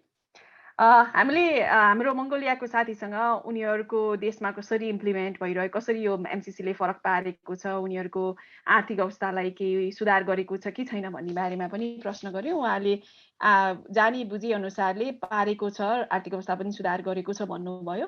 र यसै क्रममा उहाँको अर्को कुरा चाहिँ नि यो उहाँको देशमा पनि आउँदाखेरि, एमसीसी आउँदाखेरि निकै चर्चा भएको थियो, डिस्कसनहरू भइरहेको थियो, र साथसाथै मिडियाले पनि एउटा ठुलो रोल खेल्न सक्ने यो इन्फर्मेसन, डिसइन्फर्मेसनलाई कसरी हामीले रोक्न सकिन्छ, कसरी हामीले सही इन्फर्मेसन, सही कुरा चाहिँ अगाडि ल्याउन सकिन्छ, र जुन कुरा सही होइन त्यो कुराहरूलाई कसरी हामीले कम गर्न सकिन्छ भन्ने बारेमा पनि आयो। त्यो सन्दर्भमा म अर्जुन सरलाई सोध्न चाहन्छु। अर्जुन सर, हामीले मिडियाको रोल के हुन्छ, हामीले के काम गरिरहेका छौँ? अघि हाम्रो कपिल सरले भन्नुभयो, गएर एउटालाई इन्टरभ्यू दिए, सहीलाई सही, गलतलाई गलत भन्दाखेरि मान्छेहरूको टलरेन्स लेभल बुली गरेर, कमेन्टमा जे पाए त्यही भनेर थ्रेटन गरेर राष्ट्रद्रोही कार्ड दिनुपर्छ, यो तो भनेर जुन कमेन्टहरू आउँछ, बुली गरेको भयो नि त। त्यो मान्छेलाई बोल्ने बल त नै गरेको, अर्को पक्षले के भन्छ भन्ने कुरा नै सुन्नको लागि तयारै नभएको कस्तो खालको हामीले समाज क्रिएट गरेका छौँ, र को रेस्पोन्सिबल छ र यसलाई होइन यसो गर्नु हुँदैन भन्ने, यसरी अगाडि जाउँ न त सबै पक्षलाई समेटेर भन्ने चाहिँ कसको रेस्पोन्सिबिलिटी हुन्छ त अर्जुन सर? अन्त म राइट मान्छे होइन होला यसको एन्सर गर्ने, होइन? हामी सबैले भोगिरहेकै कुरा हो, त्यसका मेरो अब्जर्भेसन मात्रै म भन्छु। अब नभएको होइन, होइन? जति हामीले सूचनाहरू बाहिर पायौँ नि, हामीले पाइरहेकै सूचनाहरू पनि, जस्तो एमसीसीको जवाफ, एमसीसीलाई जवाफ प्रश्न सोधियो, एमसीसीले जवाफ दियो भन्ने कुरा पनि त मिडियाबाटै आएको हो, होइन? अथवा जति पोजिटिभ या नेगेटिभ जे न्युज आइरहेछ त्यो मिडियाबाटै भएको हो। त्यसकारण चाहिँ मिडियाले गरेको छैन भन्ने कुरा चाहिँ होइन। अब तर एउटा ग्याप चाहिँ कहाँनिर छ भने मेनस्ट्रिम मिडियाले सबैलाई होइन, केही मिडियाले राम्रो काम गर्नुभएको छ, केही चाहिँ अलिकति ग्याप भएको जस्तो यो अब जुन ग्याप, जुन कन्फ्युजन या मिसइन्फर्मेसन जे क्रिएट गरिरहेको छ, केही कुराहरूमा अलिकति यसलाई यो कन्फ्लिक्टलाई मिडियाको काम चाहिँ खालि न्युज मात्रै दिने त होइन नि त, यो भइरहेको कन्फ्लिक्टलाई रेजुलेसनमा कन्फ्लिक्ट रेजुलेसनको हिसाबले पनि अलिकति पोजिटिभ सोसाइटीलाई पोजिटिभ डिस्कोर्सलाई कसरी क्रिएट गर्ने भन्ने विषयमा पनि केही चाहिँ पहल गरिदिनु पर्ने, अलिकति पुगेन कि भन्ने चाहिँ हामी धेरैलाई लागेको छ। हामी अब केही साथीहरू त गरिराख्नु भएको छ तर त्यसलाई पुगेन। अब यो अर्को साइडको चाहिँ विशेष गरी मिडिया यो उसमा भन्दा पनि सोसियल मिडियामा जुन तरिकाको एउटा धेरै ठुलो पनि छैन कि, भेरी अनेस्टली भयो यसो हेऱ्यो भने केही ऱ्याडिकल मासहरू त्यो सेक्सन अब भने अब त्यो ठ्याक्कै अब उहाँहरूलाई उ गरे होइन, केही ऱ्याडिकल ग्रुपहरूको चाहिँ देखिन्छ जसले सोसियल मिडिया चाहिँ मा एकदमै धेरै अब त्यो दुईटा कुरा हुँदो रहेछ। तपाईँ त्यो लेभलमा गएर अर्को पक्षले त्यो लेभलमा गएर अथवा बुझाउने पक्षले तपाईँ हामी त्यो लेभलमा झर्न नसक्ने होइन, तपाईँ हामीले सुन्यो भने पनि त्यसै गालीले गर्थ्यौँ नि त होइन।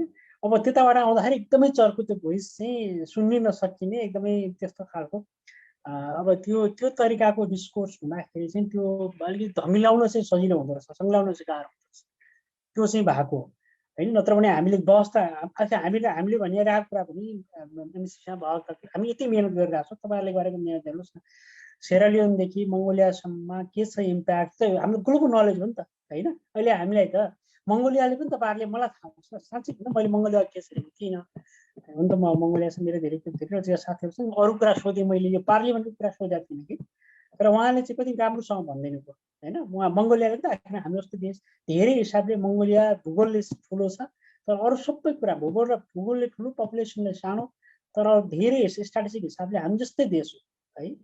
अब उहाँहरू जसरी पार्लियामेन्ट एउटा पास गर्नु भएको रहेछ भनेपछि त आखिरमा त्यो राम्रो पक्ष रहेछ नि त होइन।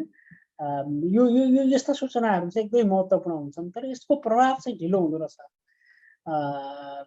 त्यसकारण यो धमिलाउने अथवा यो डिस्कोर्सलाई अलिकति नेगेटिभ हिसाब लैजानेहरूको मास चाहिँ कि त्यस्तो खालको मास चाहिँ बढेर गयो। यसलाई केही चाहिँ अर्को अब्जर्भेसन चाहिँ मिडिया मात्रै होइन, मिडिया सँगसँगै एउटा मिडियामै ग्याप भयो अलिकति, पोजिटिभ डिस्कोर्स चाहिँ अझै बढी अहिले रेस्पोन्सिबल हिसाबले नै गरिदिनुपर्छ भन्ने लाग्छ। अब केही मेन स्ट्रिम मिडियाहरूले चाहिँ अब यो डिस्कोर्सलाई अलिकति सेटल हुने हिसाबले चाहिँ त्यो भनेको चाहिँ यसका राम्रा पक्ष सबै अहिले त एकदमै छताछुल्लो छ नि। छताछुल्लो भनेको चाहिँ नकारात्मक तरिकाले होइन, सबै कुरा ट्रान्सलेट भएको बेलामा त छ्याङ्ग छ कि, छ्याङ्ग भएको बेलामा त झन् सजिलोसँग अब कुरा यो हो। त्यसकारण हामी धेरै बहस अब यसलाई धेरै नगरिकन अगाडि जान दिउँ, प्रश्न सोध्नुभयो धन्यवाद भन्ने हिसाबले अगाडि बढ्नुपर्ने जस्तो चाहिँ इन्भाइरोमेन्ट क्रिएट गर्नुपर्छ मिडियाको साथीहरूले भन्ने लाग्छ।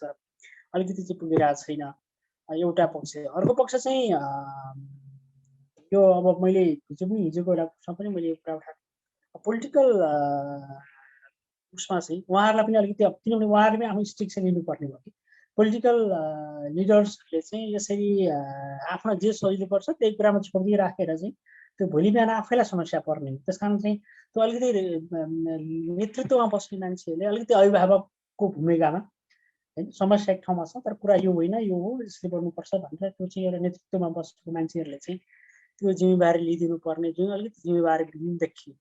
यी धेरै दुईटै कुरा हुन् होइन, यो तिनटै पक्ष भनौँ न, आवाज उठाउनेहरूको कुरा एउटा भयो, सोध्न पाइन्छ पाउनुपर्छ त्यो नै सबभन्दा महत्त्वपूर्ण कुरा हो। हामी त्यसैको लागि यत्रो डेमोक्रेटिक मुभमेन्टहरू गऱ्यौँ, यत्रो कुरा डेमोक्रेसी ल्यायौँ भनेर हामी गर्व गर्छौँ। यो पनि डिस्कोर्स गर्न पाइन्छ, सोध्न पाइन्छ तर सम्मानजनक तरिकाले अर्कालाई नहोच्याइकन होइन। त्यस कारण त्यो अलिकति चाहिँ बिग्रेको छ हाम्रो सोसाइटीको डिस्कोर्स चाहिँ अलिकति भद्र हुन सकेन, त्यो चाहिँ दुःखद कुरा हो।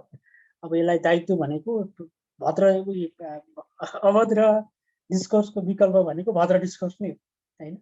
हाम्रो चाहिँ डिस्कोर्सलाई अझ हामीले जति धेरै कुराहरू छर्लङ्ग पार्न सक्यौँसम्म त लाग्छ त्यो बाटो लामो हुने भयो भन्ने मात्रै। त्यसकारण मिडियाबाट चाहिँ त्यही हो ग्याप छ। हजुर सर, हाम्रो देशमा फ्रिडम अफ स्पिच पनि त छ नि, जसलाई जे मन लाग्छ त्यो पनि भन्न पाइन्छ without any much consequences. Social मिडियामा जे लेखे पनि अरूलाई अपमान गरे पनि जे गरे पनि। र अघि हाम्रो कपिल सरले भन्नुभएको थियो यसको बारेमा लेख्दैमा युल बी टार्गेटेड। अब मैले गौली सरको प्रिभियस यो एमसीसीको डिस्कसनहरू एभ्री हप्ताको हेरेको थिएँ, त्यहाँ त्यो हेर्दाखेरि नै मलाई त ओहो यतिसम्म मान्छेहरू हुँदा रहेछन् है भनेपछि हामीले काम गर्नु पनि त धेरै पो रहेछ त भन्ने खालको आई स द्याट एन अपर्च्युनिटीको रूपमा देखेँ मैले। सबै रमिलो तरिकाले होइन, मैले लेखेका आर्टिकलहरू नै बेला बेला मैले 2-3 महिना गर्न लेखेको, बेला बेलामा यस्तै इस्युजहरूमा आफ्नो रुचि भएको बेलामा फुर्सद भएको बेला लेख्ने गर्छु होइन। अब त्यसको तल आएको कमेन्टहरू पढ्दाखेरि आफूलाई पनि एक हिसाबले नलेखेको भए हुन्थ्यो कि भन्ने जस्तो अनसिक्योर फिल हुने खालको। तर त्यो भनेर चाहिँ त्यसले केही फरक पार्दैन, नलेखेको उपाय छैन, हामीले नगरेको अस्ति गर्छ भन्ने होइन सर। त्यसले के देखाउँछ भने हाम्रो सोसाइटी इन्डिकेटर हो नि त, भनेपछि हामीले गर्नुपर्ने त धेरै कुरा पो रहेछ त भन्ने खालको हिसाबले लिनु पर्यो क्या त्यसमा। ओहो हामीले गरेकोले यतिले हामीले जम्मा भयो पुग्यो भनेर बस्नु भन्दा पनि होइन, हामीले अझै एजुकेटेड अझै यस्तो हेल्दी डिस्कसनहरू गर्नुपर्ने रहेछ भन्ने कुराहरूलाई चाहिँ को इन्डिकेट गर्यो त। हाम्रो जगदीश सर, हजुरको माइक मिलेको छ भने हजुरको केही प्रश्न केही विचार छ भने जगदीश सरले बोल्नु भएको छैन सर। मिल्छ जगदीश सरको? नभए हाम्रो विष्णु कार्की सर यहाँ आउनु भएको छ। विष्णु कार्की सर, हजुरको केही प्रश्नहरू अथवा केही विचारहरू?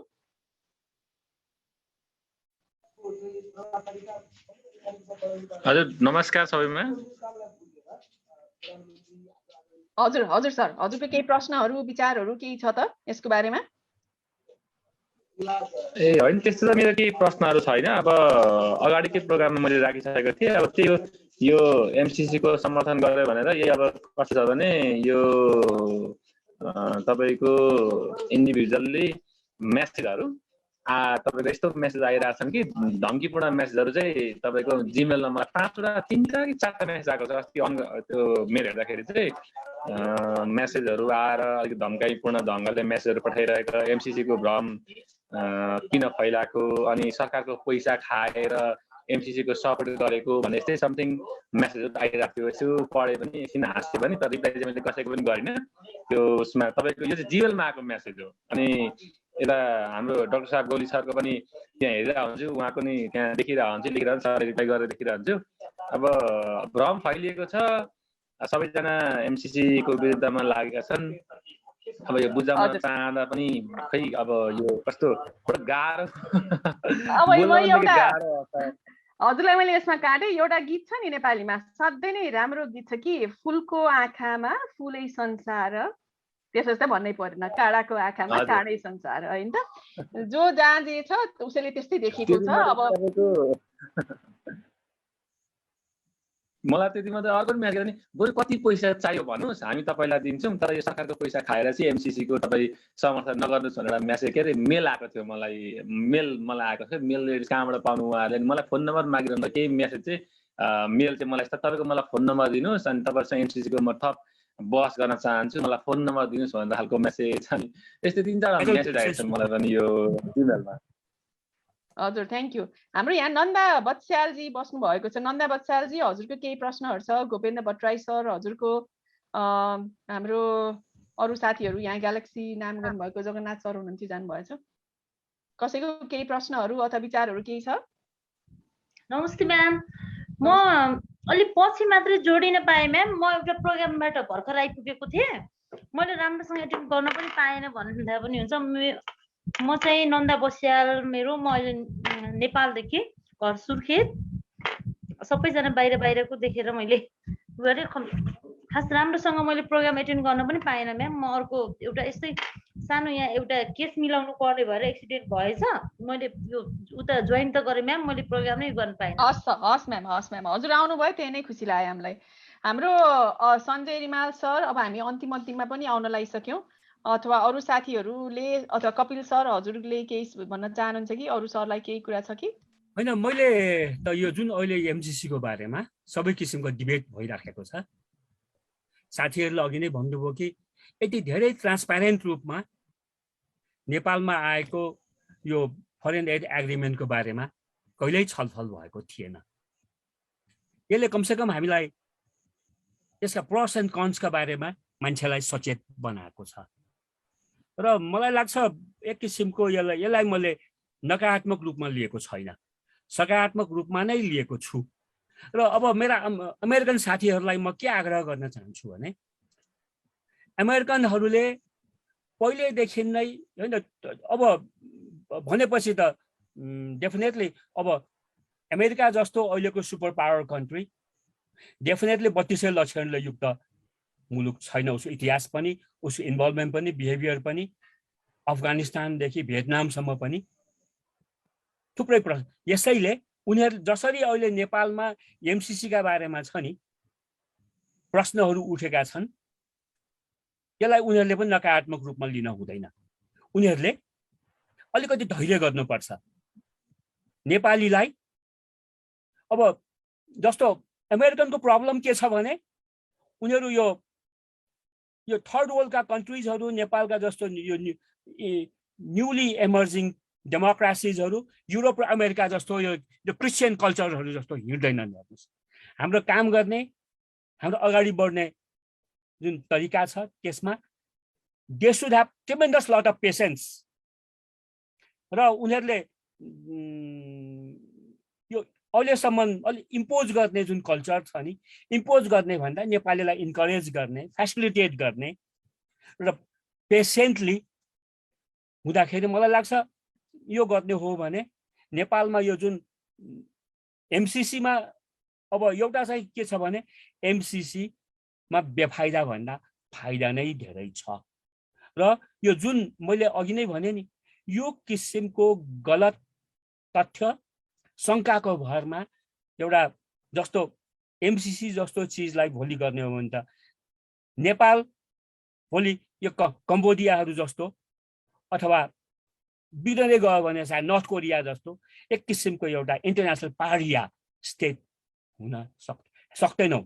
हामीहरू नेपालको अहिलेको अस्तित्व भनेको हाम्रो एक्टिभ र डाइनामिक फरेन पोलिसीमै हो। र फरेन एड पनि receiving, we have been receiving foreign aid from all quarters.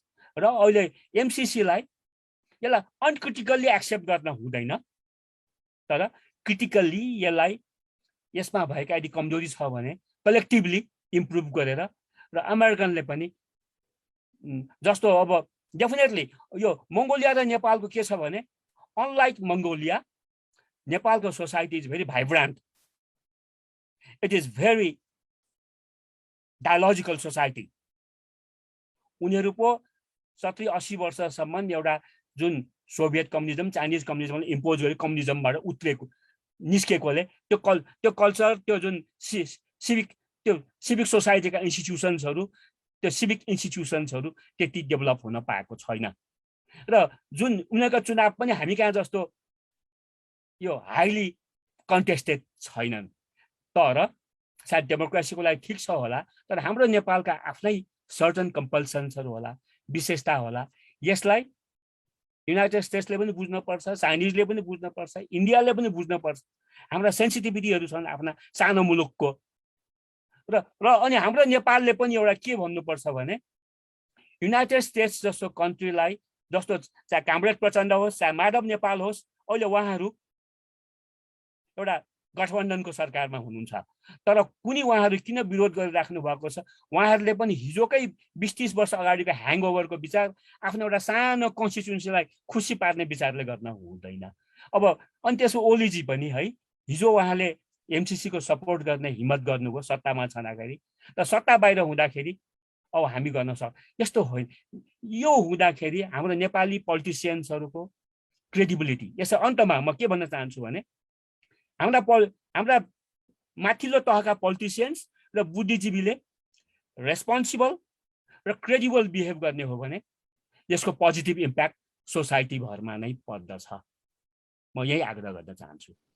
र यदि सत्य कुरा हो भने हामीले कसैले के भन्ला, सोशल मिडियाले के भन्ला, अलिकति हामीहरू we should show little bit courage and honesty. Thank you. Thank you, sir. Thank you. म सञ्जय सरकोमा आउन चाहन्छु। अब अमेरिकामा बसेर अमेरिकामै काम गर्दै अब सबैजनाले काम गरेर यहाँ पैसा कमाएपछि you have to pay tax, हैन? एज अ ट्याक्स पेयरको हिसाबले हजुरलाई अब नेपाली नै यदि भनियो भने अमेरिकामा 2.5 लाख जना छन् र तिनीहरूले ट्याक्स पनि तिरेका छन्, हैन? यो एक प्रकारले खुसीको कुरा पनि हुन सक्छ नेपालीको लागि कि कमसेकम मैले तिरेको ट्याक्सको अलिकति पैसा भए पनि नेपालमा ग्रान्टको रूपमा अनुदानको रूपमा गइरहेको छ र त्यहाँ विकासको लागि केही न केही मैले कन्ट्रिब्युट गर्न भइरहेको छ भन्ने खालको खुसी पनि भइरहेको हुन्छ। हजुरको बुझाइमा अब ट्याक्स पेयर मनी कतिको गाह्रो गरेर भनौँ यो हामीले ट्याक्स तिरेको पोजिसन MCC को थ्रुबाट गइरहेको छ, यसको बारेमा अलिकति केही भनिदिनु, कस्तो लाग्छ, के हुन्छ यहाँको प्रोसेस त्यस्तो केही? यहाँ पनि त अब पहिला सुरुमा त अब ट्याक्स पे गर्ने भनेको it's like a hard earn money होइन, सबैको इट्स भेरी हार्ड अर्न। अब नेपालको कन्टेक्स्टमा हेर्ने हो भने चाहिँ आई थिङ्क त्यो ट्याक्स त्यो तिर्ने भने तिरिराख्या हुन्छ, तर त्यसरी स्ट्रेट हुँदैन, अर्को वेबाट चाहिँ आइराखेको हुन्छ। नेपालको केसमा अब मूल्य अभिवृद्धिबाट तिरिरहेको छ अथवा अरू वेबाट आइरहेको छ, तर इन्कम ट्याक्स भने यसरी ट्याक्स तिर्ने हामीसँग नभए भएर चाहिँ हाम्रो पनि इन्कम ट्याक्स तिर्छौँ, 20 to 25% तिर्ने मान्छे म छु। मैले त्यही त ट्याक्स तिर्छौँ होइन, तर अब तपाईँको कति सर्टेन जान्छ मेरो कहिलेकाहीँ त्यस पछाडि तर त्यो खालको चाहिँ ट्याक्स फर्म भर्नुपर्ने त्यो यहाँ चाहिँ फेरि अब तपाईँको ट्याक्स तिर्ने भनेको एउटा डेडलाइन हुन्छ, गर्नै पर्ने भइरहेको छ, त्यो सबै कुराहरू छ। एकदम बिग डिल छ होइन। ट्याक्स तिर्ने भनेको चाहिँ अब not only income tax, sales ट्याक्सदेखि लिएर ट्याक्सलाई चाहिँ यहाँ अलिक बढी एउटा फ्रेमवर्कमा छ कि तर tax is serious thing in USA as compare to म आफै पनि नेपालबाट आएको भएर छ। अब त्यो मैले त्यसमा नकार्न खोजेँ, तर it's hard earn money and accountability खोजिन्छ नि त। त्यसको अकाउन्टेबिलिटी लागि चाहिँ someone needs to be accountable for that. अनि के हो त नेपालको चाहिँ सबैभन्दा तरिका के हो त भन्दा नेपालमा पनि त्यो पोलिसी एउटा फरेन पोलिसी यस्तो हुनुपर्छ, चाहे जुसकै गभर्मेन्ट आओस् हाम्रो पोलिसी यो हो, हामी we need to go in this direction भन्ने खालको अझैसम्म हामी त्यो संस्थागत हुन सकिसकेका छैन क्या नेपालमा। अनि it's getting there, we are getting there. तर भर्खर संविधान बनाएको आफ्नो संविधान बनाएकै त नि त कति भएर यहाँ त संविधान 100 वर्ष भइसक्यो, हामीले जनताले आफ्नो लागि संविधान बनाएको 200 वर्ष नागिसक्यो। अब हामी यहाँ भर्खरै 100 के अरे 10-15 वर्ष कति भयो 65-63 को आन्दोलन पछि बनायौँ हामीले होइन। भनेपछि त्योभन्दा अगाडि एउटा परिवारले बनाएको होइन, एउटा राणा अथवा त्यो राणाले बनाएको परिवारले बनायो अथवा राजाहरूकोमा बनाए, त्यसमा छोडिदिउँ होइन। सो हामीले आफ्नो बुक अफ रुल अफ ल त हामीले बनाएको धेरै भएको छ भने चाहिँ हामी यो संस्थागत गरी प्रक्रियामा छौँ, त्यसलाई हामी पोजिटिभ रूपमा। अघि यो क्वेसन आउँदा यहाँ जस्तो देशमा त अकाउन्टेबिलिटी कसरी गर्ने त भन्दा सेनेटबाट पास गर्छ क्या। यहाँ पनि यहाँको प्रोसेस चाहिँ त्यो हो नि त। यहाँ यो MCC पनि कसैले पकेटबाट चाहिँ कुनै मन्त्रीले के अरे कुनै सेनेटरले पकेटबाट दिएको पैसा त होइन, कुनै कर्पोरेटले दिएको पैसा त यो होइन। यो पैसालाई चाहिँ यसरी चाहिँ गर्नुपर्छ भने यहाँको जनताले पनि त म आफै पनि अकाउन्टेबिलिटी माग गर्छु क्या। भनेपछि यहाँको चाहिँ पैसा पठाउँदा चाहिँ यहाँको सेनेटले चाहिँ पारित गर्नुपर्ने, अनि नेपालले त रिसिभ गरिरहेको छ, त्यो अकाउन्टेबिलिटी होस् भनेर चाहिँ त्यतिको लागि उसले खोज्दाखेरिमा चाहिँ त्यसलाई बबन्डर मचाएर त्यसलाई ठुलो इस्यु बनाउनु पर्ने म चाहिँ देख्दिनँ होइन। तर अब मेबी आइ एम बायस्ड होइन, किन कस्तोसम्म कुरा एउटा कुरा चाहिँ साथीहरूले कस्तोसम्म कुरा निकाल्नु भने मिडियामा भने अमेरिकामा बस्नेहरूको बायसनेस, अमेरिका पढेर आउनेहरूको बायसनेस होइन। अब अमेरिकामा PhD गर्नेहरूलाई चाहिँ उनीहरूको त्यो बायसनेसले गर्दा अमेरिकाले जे गरे पनि राम्रो भन्ने खालको आयो। तर साथीहरूलाई के भन्नु बुझाउन चाहन्छु भने होइन, यहाँ पनि विरोध गर्ने साथीहरू पनि छन् कि, अमेरिकामा पनि विरोध गर्ने साथीहरू छन्। तर अब त्यसो भएदेखि हामीले चाहिँ के त्यसो भए तपाईँहरू चाहिँ अमेरिकाको भिजा रिजेक्ट भयो त्यही भएर तपाईँहरूले चाहिँ यसको रिजेक्ट गरे भन्ने त अब त्यसरी हामी त्यसरी उत्रेर भन्नलाई जसले पनि त्यो पनि सकिन्छ कि। तर यो खालको तर्क गऱ्यो भनेदेखि यो तर्कले काहीँ पनि जाँदैन, यसले हामीलाई चाहिँ तर्कहीन समाज, हामीले एकदम यो अर्कै खालको समाज निर्माण गर्छौँ। तर म यो सबै कुरा हेरिरहँदा चाहिँ होइन अघिको यो मैले हाम्रो प्रक्रिया चाहिँ यसले यहाँबाट चाहिँ हामीले अकाउन्टेबिलिटीको लागि सेनेटबाट पास गरिरहेको छ भने नेपालले पनि पास गर्यो। एउटा इन्टरनेसनल अग्रिमेन्टकोमा चाहिँ आउँदाखेरिमा मलाई प्रब्लम लाग्दैन होइन, मैले आफ्नै व्यक्तिगत रूपमा पनि देखेँ। अब ठुलो इस्यु बनाउनलाई त त्यसो भए त्यसैको अनुरूपमा BRI-लाई हेरौँ न त, किन डिस्कसन भएन त BRI-को यो लेभलमा गएर चाहिँ, त्यसमा अझ ठुलो डेट ट्र्यापहरूको कुराहरू छ भन्ने कुरा आइरहेको छ। खोइ त त्यो why did we not discuss भनेपछि यहाँ समस्याहरू धेरै छ। अनि म चाहिँ अझै पनि यो कुराहरू सबैलाई चाहिँ पोजिटिभली नै हेर्छु। अघि हाम्रो कपिल सरले पनि भन्नुभयो होइन, let's look at it from positive aspect कि गर्नुपर्ने काम, अघि जगदम्बा म्यामले पनि भन्नुभयो गर्नुपर्ने काम त कति रहेछ त हेर्नु त, त्यहाँ ताल हाम्रो ताल हेर्नु त, त्यहाँ बोलेको ताल हेर्नु, त्यहाँ कमेन्टको ताल हेर्नु भनेपछि त हाम्रो त बिजोकै रहेछ क्या, हामी त बुझेकै रहेछ। भनेपछि त यसले हामीलाई के अपर्च्युनिटी दियो भन्दा चाहिँ अब हामी हेर्नु न, आज हामी बसेर 6 जना अब अहिले हामी कतिजना छौँ 10-12 जना बसेर गफ गर्ने एउटा त यसले अपर्च्युनिटी ल्यायो। यो नभए भए त हामी सायद जगदम्बा म्याम आफ्नै दुनियाँमा हुनुहुन्थ्यो होला, म आफ्नै दुनियाँमा थिएँ होला। आज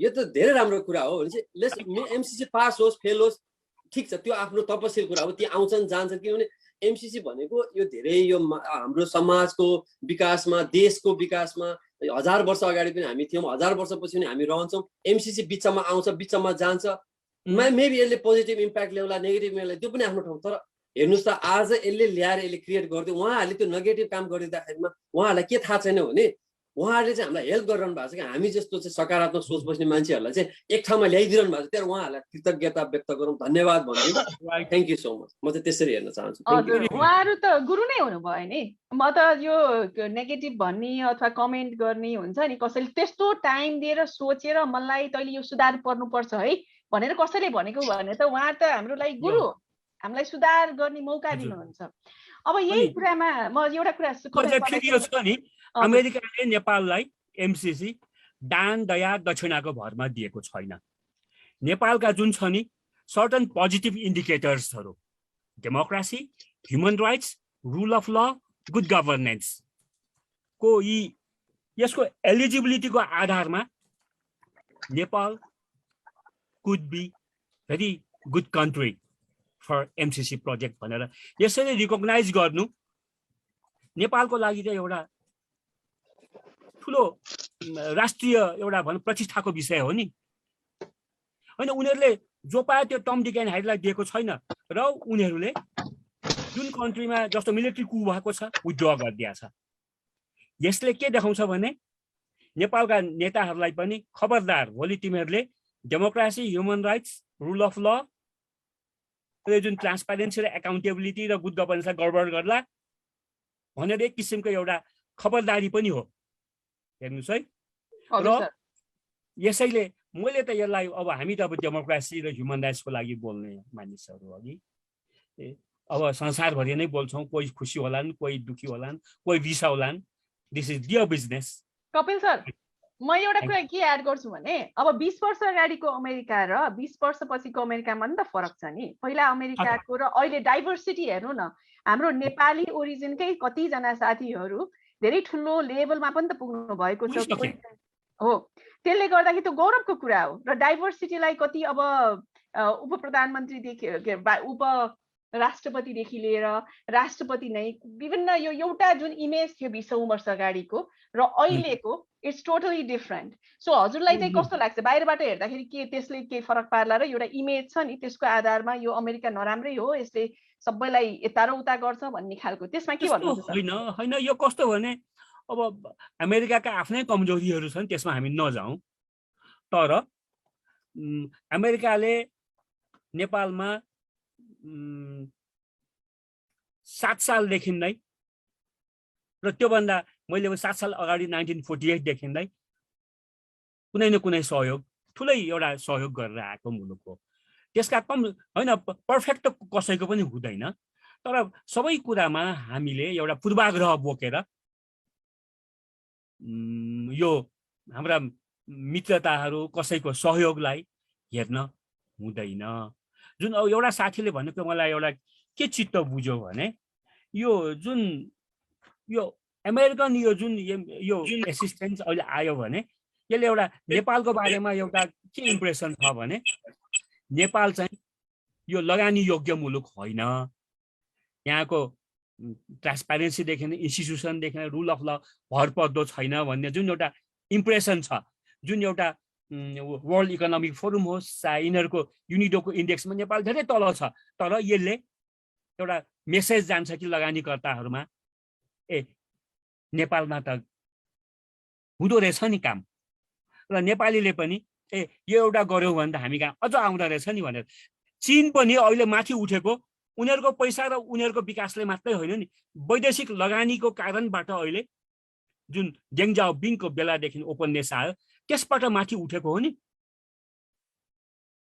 यसैले यो अहिलेको मल्टिल्याटरल वर्ल्डमा ओपन वर्ल्डमा ग्लोबलाइज वर्ल्डमा हामीले आफूलाई क्लोज गर्नुको मतलब this is going to be counterproductive प्रत्युत्पादक हुन्छ जुन तपाईले अघि भन्नुभयो नि माइग्रेन्ट वर्कर्स किन गए 40-50 60 लाख 70 लाख नेपाली युवाहरू के भन्छ एयरपोर्टमा के गरेको दाजु कि सास आउँछ कि लास आउँछ भनेर नमस्कार गरेर बिदा हुन्छन् कति चित्त दुख्छ भन्नुहोस् त हामीलाई नेपालमै काम पाउने धेरै नेपालमा महिनाको 25, 30, 40 हजार मन्थली कमाउने नेपालीले काम गरे भने ज्यान फालेर काम गर्छन्।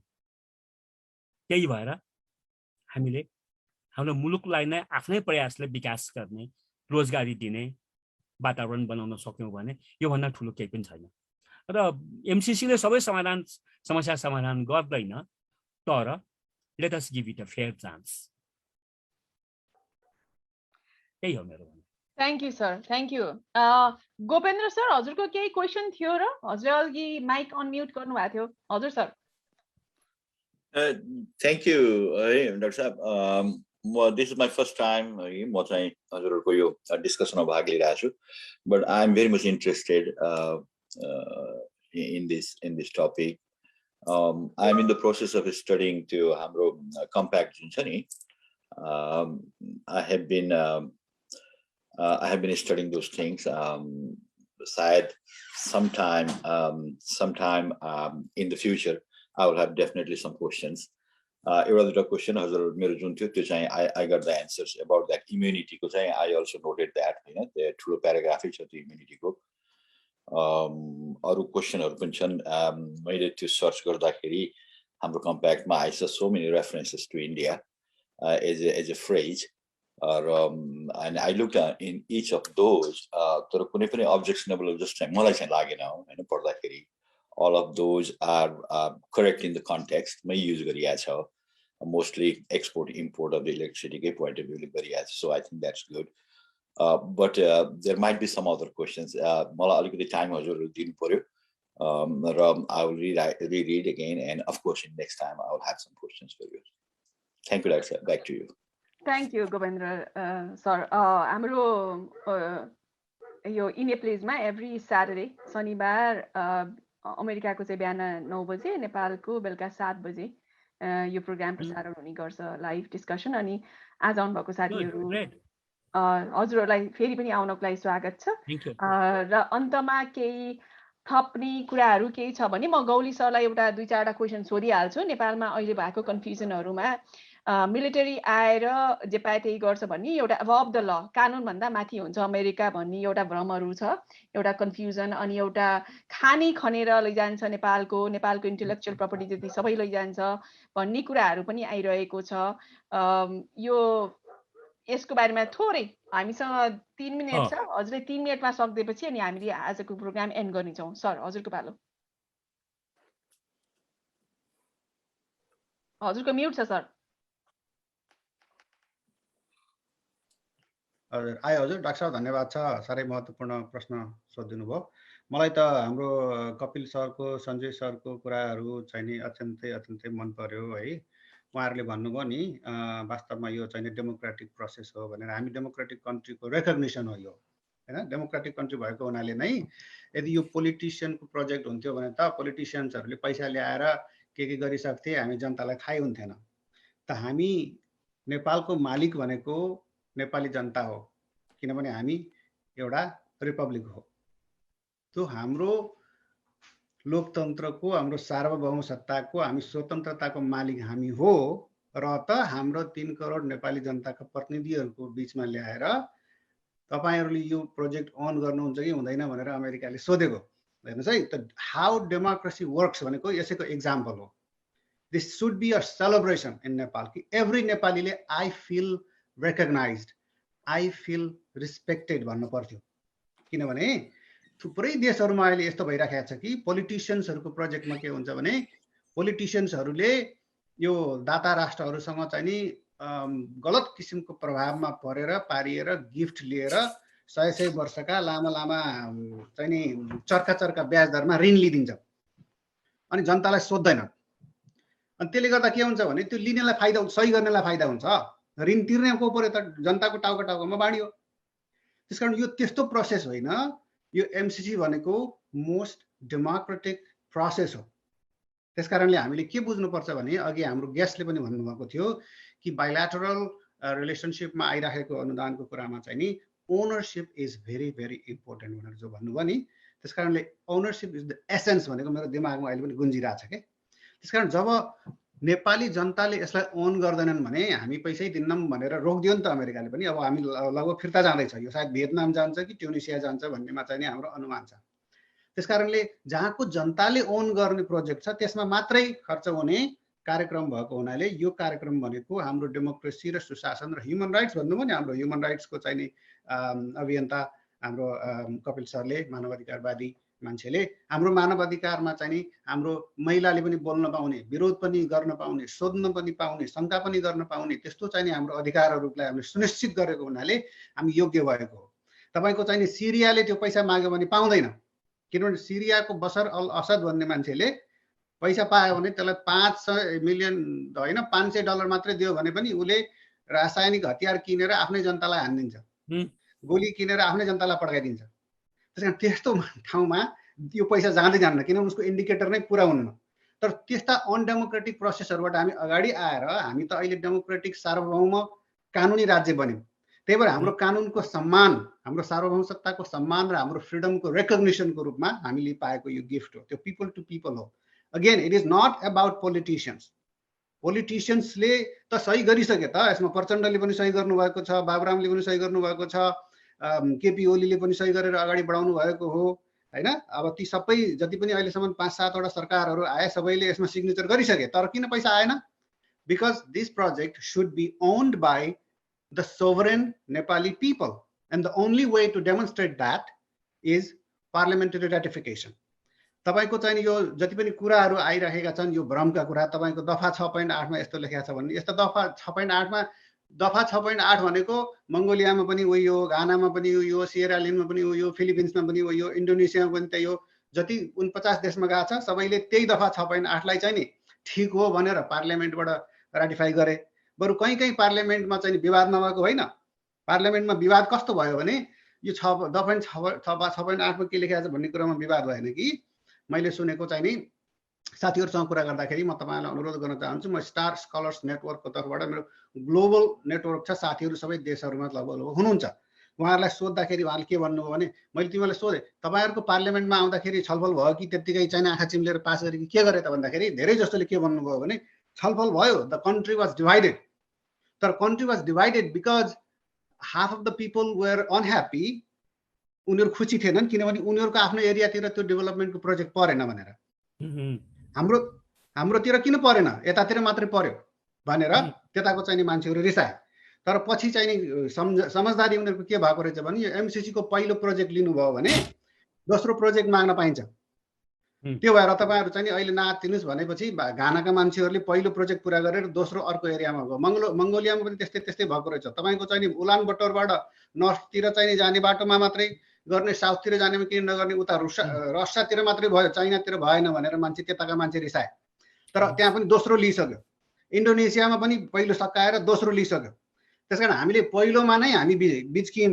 त्यसकारण मलाई मेरो विचारमा के लागिरहेको छ भने गलत प्रश्न जनतामा गएको हुनाले जनता भड्किनु भएको। उहाँहरूलाई चाहिँ हामीले सम्मान गर्नुपर्छ। नो एमसीसी भन्ने मान्छेहरू गलत मान्छेहरू होइनन्, तर उहाँहरूलाई प्रश्न नै गलत सोधियो हो कि यो आर्मी आएर बुट बजार छ, तिम्रो छोरी चेलीलाई बलात्कार गर्छ, तिमी हेरिबस्ने गरी एमसीसी लिन्छौ कि नै भनेर उहाँलाई सोधिएको हुनाले नलिने भन्नुभएको हो। त्यसरी खालको सोधिएको भए मैले पनि नलिने भन्थे हैन।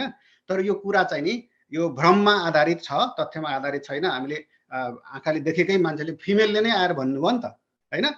त्यसरी रेप गरिरहेको भए एउटा महिलाले आएर रेप गर्छ है त्यहाँको पनि दिदीबहिनी जोगाउनु, यो परियोजना नलिनु भन्नुहुन्थ्यो नि त हैन। त्यसकारणले यो पिपलको प्रोजेक्ट हो, यो चाहिँ सार्वभौम सत्ताको सम्मान हो। अर्को कुरा ट्रान्सपरेन्ट छ हैन। यो भन्दा ट्रान्सपरेन्ट अहिलेसम्म हामीले चाहिँ छलफल कहिले पनि गरेका थिएनौँ। अनि ओनरशिपको कुरा छ, अनि यङ मान्छेहरूले बुझ्न सक्ने कुरा छ फेरि यहाँ है। जतिसुकै झुक्क्याउनेहरूले धेरै प्रयास गरिरहनेछन्, कयौं मान्छेहरूले नबुझेर हल्ला गरे।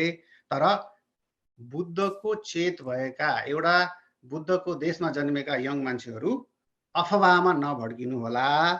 यिनी जति पनि कुराहरू डरलाग्दो किसिमले प्रस्तुत गरिएको छ त्यसको पछाडि चाहिँ नि एउटा गजबको चाहिँ नि या रहस्य हो या चाहिँ यो पालित पोषित हो या नबुझेको कुरा हो, मलाई थाहा छैन। यस्तो हो भनेर म भन्न सक्दैन। तर मैले चाहिँ नि फेरि तपाईहरुलाई के भन्न चाहन्छु भने हाम्रो राष्ट्रको विकासको, निर्माणको, अवसरको, आशाको, अपर्च्युनिटीको र आत्मसम्मानको बलियो बनाउने तत्त्व यो एमसीसी हो। किनभने यो एमसीसी को प्रोग्राम आउँदाखेरि नै यो तीनटा कुरा मैले अघि भनेको थिएँ तपाईलाई, hope, dignity, opportunity. Hope, dignity, opportunity भएन भने पिपुल लुज देयर आत्मसम्मान हराउँछ, त्यसपछि आतंकित हुन्छ। मान्छे आतंकित भयो भने मेरो हित के हो भन्ने पनि थाहा पाउन्न, अर्काको हित भन्ने पनि के हो थाहा पाउन्न, आफूलाई पनि सकाउन सक्छ, अरूलाई पनि सकाउन सक्छ। आतंककारी भनेको त्यही हो। फेरि आतंककारी भनेको मान्छेको कोही लेबलिङ होइन, it is the feeling, how you feel today. If you feel peace, मनमा तपाईलाई शान्ति छ भने तपाईँ चाहिँ बुद्ध हुनुभयो। मनमा तपाईभित्र आतंक छ भने के हुनुभयो, आफै नाम दिनुहोस्। त्यसकारण हामीले यो प्रोजेक्टले गर्न खोजेको के हो भने कोही कुनै राष्ट्रको चाकडी नगर्ने, दलाली नगर्ने मान्छेहरूले बनाएको हो। यो तपाईको चाहिँ नि नेल्सन मण्डेलाले अमेरिकाले यो देला र खाम्ला अथवा चाहिँ नि फलानो चाहिँ नि कसैको पोलिटिसियनको चाकडी गरेर राजदूत हुम्ला भन्ने आश नगर्ने मान्छेले सोचेको कुरा हो नि त यो। नेल्सन मण्डेला जस्ता मान्छेहरू, कोफी अनान जस्ता मान्छेहरूले के भन्यो भने अब नयाँ सहस्राब्दी यस्तो बनाम कि प्रत्येक यो ग्लोबल सिटिजनले होप, अपर्च्युनिटी र डिग्निटी पाउने सुनिश्चित गरौँ। That should be our new millennium भनेर ल्याएको कार्यक्रम हो। अनि त्यसलाई अमेरिकाले च्यालेन्ज एक्सेप्टेड भनेर लिएको, किनभने अमेरिकी जनताले पनि असाध्यै मन पराए। अमेरिकी जनता पनि यो युद्धमा अमेरिका भासिएको देखेर असाध्यै विचलित थिए। यहाँ पनि मान्छेहरू चाहिँ एकदमै पीडित थिए, प्रताडित थिए हैन। त्यसकारण अब हाम्रो पैसाले गोली नकिन्नियोस्, हाम्रो पैसाले अर्को फाइटर जेट नकिन्नियोस्, हाम्रो पैसाले अर्को युद्धपोत नकिन्नियोस् भन्ने चाहन्छन् अमेरिकी जनताहरू पनि। र चीनको जनताले पनि शान्ति चाहन्छन्, नेपाली जनताले पनि शान्ति चाहन्छन्। तर यो जुङ्गाको लडाईले कहिलेकाहीँ कस्तो भइदिन्छ। सर हाम्रो एन्ड भएछ। उत्तम सर हजुरको रोकियो। अब यतिकैमा अब एन्ड गरौँला है। Thank you. आज सबैजनालाई धन्यवाद आउनु भएकोमा। हामी फेरि शनिबार भेट्नेछौँ। धन्यवाद।